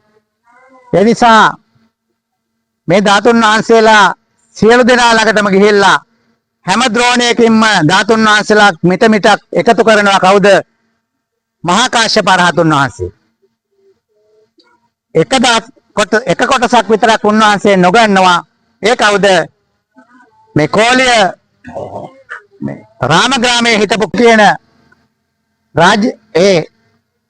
රාජපුත්‍රයන්ගෙන් පමණක් ගන්නෙ නෑ මේ ධාතුන් වහන්සේලා. ඇයි මේ එහෙම නොගත්තේ? එතකොට 8 දෙනෙකුගෙන් බෙදෙනකොට 7 දෙනෙකුගේ ධාතුන් වහන්සේලා 7 දෙනෙකුගෙන් පමණක් මේක එකතු කරගෙන යනවා. ඇයි 7 දෙනෙක්ගෙන් විතරක් ගත්තේ කියලා මහා කාශ්‍යප මහ රහතුන් වහන්සේ තමන්ගේ සමාධි ඥාණයෙන් දැක්කා මේ කෝලිය රජදරුවන්ගේ ධාතුන් වහන්සේලා අනාගතයේ දවසක ස්වර්ණමාලී චෛත්‍යයට අවශ්‍ය වෙන ධාතුන් වහන්සේලා සපයන්න මේ ධාතුන් වහන්සේලා වුන් එදාට මේක සුරක්ෂිතව ආරක්ෂා කරනවා කියන. ඒ නිසා පසු කාලන දුටුගැමුණු මහරජතුමා අනුරාධපුරයේ ඉදි කරපු රුවන්මැලි මහා සෑයට යන්නේ රාමග්‍රාමයේ කෝලිය රජදරුවන් විසින් එකතු කරගෙන වෙන් කරගත්තු ඒ ධාතුන් වහන්සේලා තමයි පසු කාලිනව නිදානෝත්සවයට යන්නේ රුවන්මැලි මහා සෑයට. ඊතුරු ධාතුන් වහන්සේලා ඉතුරු රජදරුවන් 7 දෙනාට දුන්නු ඒ ද්‍රෝණීන් වලින් වෙන් කරගත්තු ධාතුන් වහන්සේලා කොටස් 7 කොහෙද තැන්පත් වෙන්නේ? ලාහුගල රක්ෂිතේ මේ මෑත කාලිනව සොයාගත්තු නීලගිරි විහාරයේ තමයි ද්‍රෝණී 7ක් ධාතුන් වහන්සේලා අද තැන්පත් වෙලා තිබෙන්නේ. මේ මෑත කාලිනව 2014 විතර තමයි මේක සොයාගෙන මේක ප්‍රතිසංස්කරණයට පටන් ගන්න තිබෙන්නේ. ඒ නිසා නීලගිරි විහාරය තමයි අපිට අතිශයින්ම අතිපූජනීයම බුදුරජාණන් වහන්සේගේ දා ද්‍රෝණී බමුණා මේ පුණ්‍ය භූමියේ සිට බෙදා දුන්නු ධාතුන් වහන්සේලා අදත් අපට අනාගතයටත් වැඳ නමස්කාර කරන්න තිබෙන්නේ. ඒක හොඳම සාක්ෂි නීලගිරි විහාරයේ තිබෙන අපට තිබෙන සිරිපතුල් වහන්සේලා විශාල ප්‍රමාණයක්ද තැන්පත් කරලා තිබෙනවා. ඒ කියන්නේ බුදුරජාණන් වහන්සේගේ අසීමිත ඒ මහා බුද්ධ ශක්තිය එතනට වැඩ කරන්නට ඒ රජදරුවෝ එදා ඒ කටයුත්ත කරලා තියෙනවා. ඒ නිසා මේ සාක්ෂි සියල්ලම මේ හෙළබීමේ මේ පින්බීමේ තියෙනකොට මේව දකින්න අපේ ගෞරවනීය මහා සංඝරය වහන්සේලා අපේ මහා නායක ස්වාමින් වහන්සේලා සියලුම නිකායවල සියලුම ස්වාමින් වහන්සේලා ත්‍රිනිකායක මහා නායක හිමිපාණන්ලා අපේ ලංකාවේ ඉන්න සියලුම බෞද්ධ පින්නතුන් පින්නතියන් උපාසක උපාසිකාවන් ඔබ මේක දකින්න. ඔබ පරිනිබ්බාන සූත්‍රය තුලින්ම මේක දකින්න. මේ පරිනිර්වාණය කොහෙද සිද්ධ වුනේ? නිවැරදි කුසිනාරාව කොහෙද කියලා මේක දකින්න. ඒ තුල ඔබට මනාව වැටහෙයි මේ බුදුරජාණන් වහන්සේගේ බුද්ධ ස්ථාන නිවැරදි බුද්ධ ස්ථාන කොහෙද කියලා ඔබට පසක් වෙයි. මම හිතන්නේ ඒ තුලින් මෙතන දැන් කලින් අපේ කාංචන ගුරුතුමිය කිව්වා වගේ අපිට මෙතන අත්‍යවශ්‍ය වන්නේ මේ බුද්ධ ශක්තිය අනුගත වීම නිසාමයි මේ 4 ස්ථාන වැදගත් වෙන්නේ.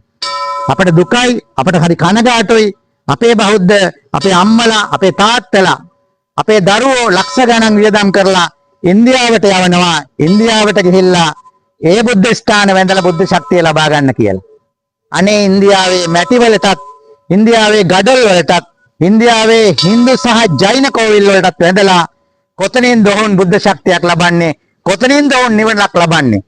අන්නේ කනගාටුව දුක අපි තිබෙන නිසා තමයි අපේ යුතුයකමක් වගකීමක් තිබෙනවා. අපේ මහා ප්‍රඥානන් වහන්සේ අපට අවබෝධ කරගලා දුන්නු ඒ උතුම් සිරි සත්‍ය ධර්මය අවබෝධ කරගත්තු අපි. උන්වහන්සේ පෙන්වා දුන්නු ඒ උතුම් බුද්ධ ඉතිහාසයේ සත්‍ය පසක් කරගත්තු අපි. මේක අපේ අහිංසක මේ කිසිවක් නොදන්නා අපේ බෞද්ධ අපේ උපාසක අම්මලට තාත්තලට අපි මේක ලබා දිය යුතු නිසා තමයි අපි මෙවන් මෙහෙවරක් මේ ඉෂ්ට සිද්ධ කරන්නේ. එහෙමනම් ඒ ප්‍රඥාව ඒ අවබෝධය ඔවුන්ට පසක් වේවායි කියලා මං අදිෂ්ඨාන මේ අවස්ථාවේ වඩනවා. ඒ නිසා අපේ දමිත් මහත්මයාත් මොනින් කිව්වා මේ රාජ්‍ය පාලනයේට මේ රාජ්‍ය නායකයන්ට මෙහි වැදගත්කම කෙසේ වැදගත් වෙයිද කියලා. ඒ නිසා මෙතෙක් පැවති සියලු දේශපාලන ධාරාවන් තුල අපි 48 ඉඳලා ආපු ධාරාවන් තුල හැම දේශපාලන පක්ෂයක්ම හැම රාජ්‍ය පාලනයක්ම හොඳින් කරගෙන ගිහිල්ලා ව්‍යාකූල වෙලා අරාජික වෙලා ජනතා විරෝධයන් මත කඩාගෙන ගිහිල්ලා ජනතා විරෝධයන් නිසා එළවා දමපු රාජ්‍යයන් තමයි බහුතරයක් ආවේ. දැඩි විශ්වාස කරපු දැඩිව ජනතාව උපාදාන කරගත්තු බොහෝ රාජ්‍ය පාලනයන් බිඳ වැටුණා. ඒ හේතුව කුමක්ද? මේ සත්‍ය ඉන්දියාවට පිටුහල් කරපු සුද්දාගේ සත්‍ය ඉංග්‍රීසින්ගේ සත්‍ය ඉන්දියාවට පිටුපහල් කරලා මේ බොරුවක් මේ අසත්‍යයක් අද කරපින්නාගෙන ගිහිල්ලා යන ගමන නිසා ඒක ආරාජික වෙනවමයි. ඒ නිසා අපේ රටේ ජනාධිපති අනුර කුමාර දිසානායක මැතිතුමාට මා ගෞරවයෙන් ආරාධනා කරන්නේ ඔබතුමා මේ සත්‍ය දහම ඉස්සෙල්ලා දකින්න. මහා ප්‍රඥානන් වහන්සේ අභිමෝහ ධර්මයේ දැක ගන්න මේ බුද්ධ ඉතිහාසය සැබෑ ලෙස අපේ ත්‍රිපිටකය අනුවත් මේ සූත්‍ර අනුවත් පරිනිබ්බාන සූත්‍රය වැනි සූත්‍ර අනුවත් ගවේෂණය කරන්න.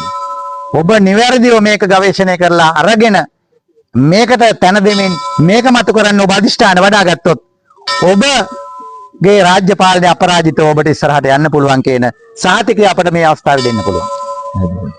හොඳයි සඳනයි මහත්මයා ඒ වටිනා පණිවිඩයත් එක්ක සමාජය වෙනස් කරන තැනකට අපි ප්‍රවිෂ්ඨ වෙලා ඉන්නේ. අනාගතය වෙනස් කරන තැනකට අපි මේ ප්‍රවිෂ්ඨ වෙලා ඉන්නේ. රටේ අනාගතය සුභවාදී දිශාවකට දිශානතියකට මේ ආගමත් දහමත් දෙකම ගලා යන පැත්තකට අපි මේ කතිකාවත නිර්මාණය කරන්නේ. අපේ මේ දහම ලැබීමට උරුමකමක් තියෙනවා. මේ හැම හෙළබිමේ ඉපන් හැම දෙනාටම මේ දහම දැන දැක ගන්නට යුතුයකමක් අයිතියක් තියෙනවා. එතකොට ඒ අයිතිය වෙනුවෙන් අපි මේ සමාජ කතිකාවතක් නිර්මාණය කරන යුග මෙහෙවරයි මේ සිදු කරමින් සිටින්නේ. හොඳයි ඔබතුමාට බොහොමත්ම ස්තුතිවන්ත වෙනවා සඳනාගේ මහත්මයා. හොඳයි අපේ වැඩසටහන කෙමෙන් අද දවසේ වැඩසටහන කෙමෙන් අවසානයේ කරා ලං වෙමින් පවතින වටපිටාවක ඒ වගේම තමයි මේ මතු කරපු කාරණාත් එක්ක මේ ලංකාව අපි මේ හෙළ බිම එතකොට පණ තියෙන මිනිස්සු පණ ගහන මිනිස්සු මේ දහම දැන දැකගෙන මේ රට අනාගත කාලේ ජීවත් වෙන්න හොඳ පරිසරයක් බවට පරිවර්තනය කරනවා. ඒක තමයි අපි මේ වැරවීරේ දරලෙවලා උත්සාහ කරන්නේ. මේ හෙළබිමේ යථා ස්වභාවයේ යථා පරිදි යථාවත් කරන්න තමයි මේ සැදී පැහැදී පෙළ ගැහිලා ඉන්නේ. අපි අද දවසේ වැඩසටහන අවසානයේ කරා මේ කෙමෙන් ළඟා වෙලා තියෙන්නේ. එතකොට මේ වැඩසටහන තුල බලාපොරොත්තු වෙන අරමුණ සහ මේ අරමුණ සාක්ෂාත් කරගන්න ගමනේදී අපි ඉදිරි වැඩසටහන් වලදී බොහොම වැදගත් කාරණා ඔබ සමග බෙදා හදා ගන්න සතුටුයි. ඒ සඳහා සුවිශේෂී ස්ථාන වලට අපි ඒ ස්ථාන වලටම ගිහිල්ලා එම වැඩසටහන් කරන්න අපි බලාපොරොත්තු වෙනවා. මේ වැඩසටහන අවසන් කිරීම මත්ෙන් මම ඔබ හැම දිනකටම මතක් කරනවා අපේ නාලිකාව විහරණ නාලිකාව. එහි විහරණ අර්ථයෙන්ම අපි මේ සමාජයට යම් පණිවිඩයක් දෙන්න තමයි සූදානම් වෙලා ඉන්නේ. ඉතින් මේ වැඩසටහන මේ අපේ නාලිකාව subscribe කරන්න.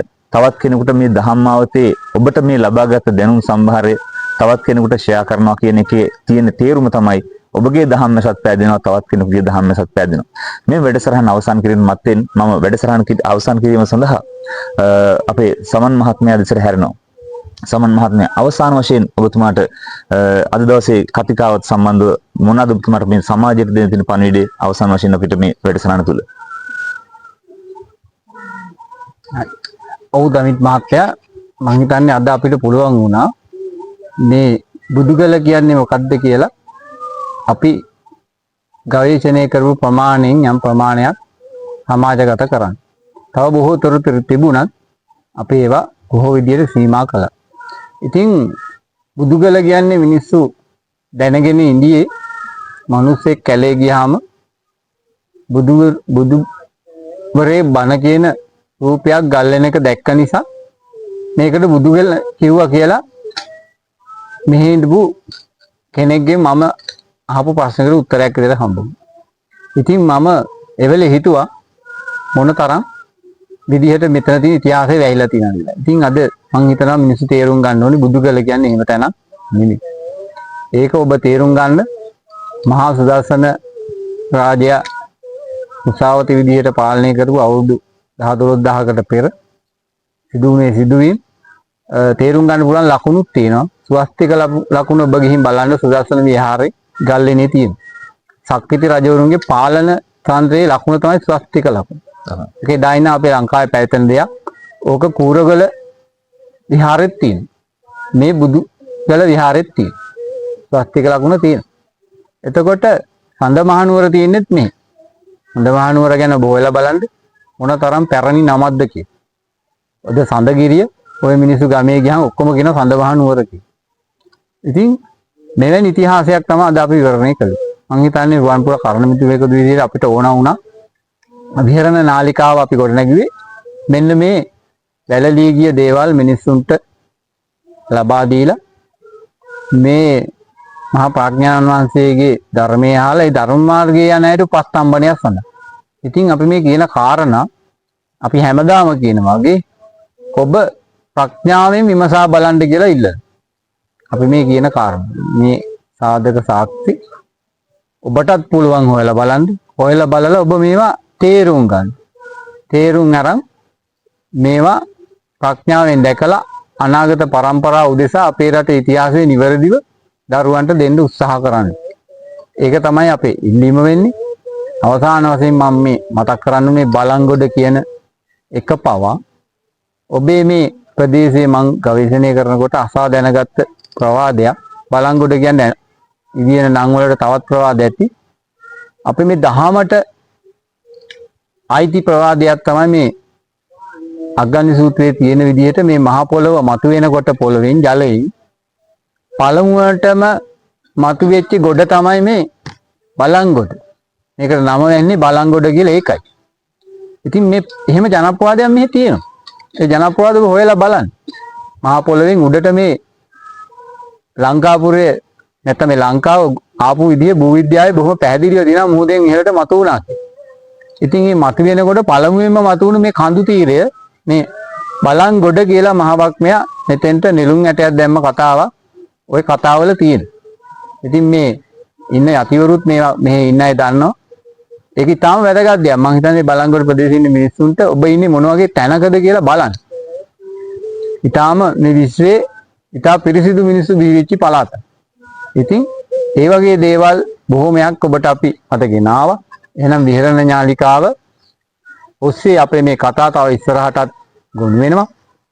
ඉතින් ඒ වැඩසටහන සඳහාත් අපිට හැකියතාක් තොරතුරු අපි එකතු කරන් ඔබ වෙත රැගෙන එන්නම්. එහෙනම් ඒ පිළිබඳව තාම ප්‍රඥාවෙන් කටයුතු කරන්න කියලා අවසාන වශයෙන් මම ඉල්ලනවා. හොඳයි. එහෙනම් සමන් මහත්මයා ඔබතුමාටත් බොහොමත්ම ස්තුතියි. අත් වශයෙන්ම කියනවා නම් අපේ මේ විහරණ නාලිකාව වෙනුවෙන් ඔබට පේනවා ඇති අපි බොහොම සකසුරුවම්ම සූදානම් වෙලා බොහෝ පරිශ්‍රමයක් දරලා මේ තොරතුරු ඒක රාශී කරගන්න අපි වෙනම කැප වෙලා මීට පෙරත් අපි දවසක් මෙහෙට ආවා. ඇවිල්ලා ඉවරලා මේ තොරතුරු ගවේෂණය කරා අපේ මේ විද්වත් මණ්ඩලය. එතකොට මේ පිළිබඳව ඓතිහාසික කරුණු ගවේෂණය කරනවා. මේ හැම දෙයක්ම කරලා ඉවරලා තමයි අපි මේ තොරතුරු සනාථ කරගෙන හිතලු ඉදිරිපත් කරන්නේ නැතුව යම් සාක්ෂි සාධක සහිතව ඉදිරිපත් කරලා සමාජයකට කරන්නේ මේ සමාජයේ යහපත් කිරීමේ සමාජයේ නිවැරදි දිශාවට යොමු කිරීමේ අරමුණු යැදිව. එතකොට අපි මේ කරන ව්‍යායාමය ඇතුලේ ඔබ හැම දිනකටම යම් සාධාරණත්වයක් ඉෂ්ට වෙනවා.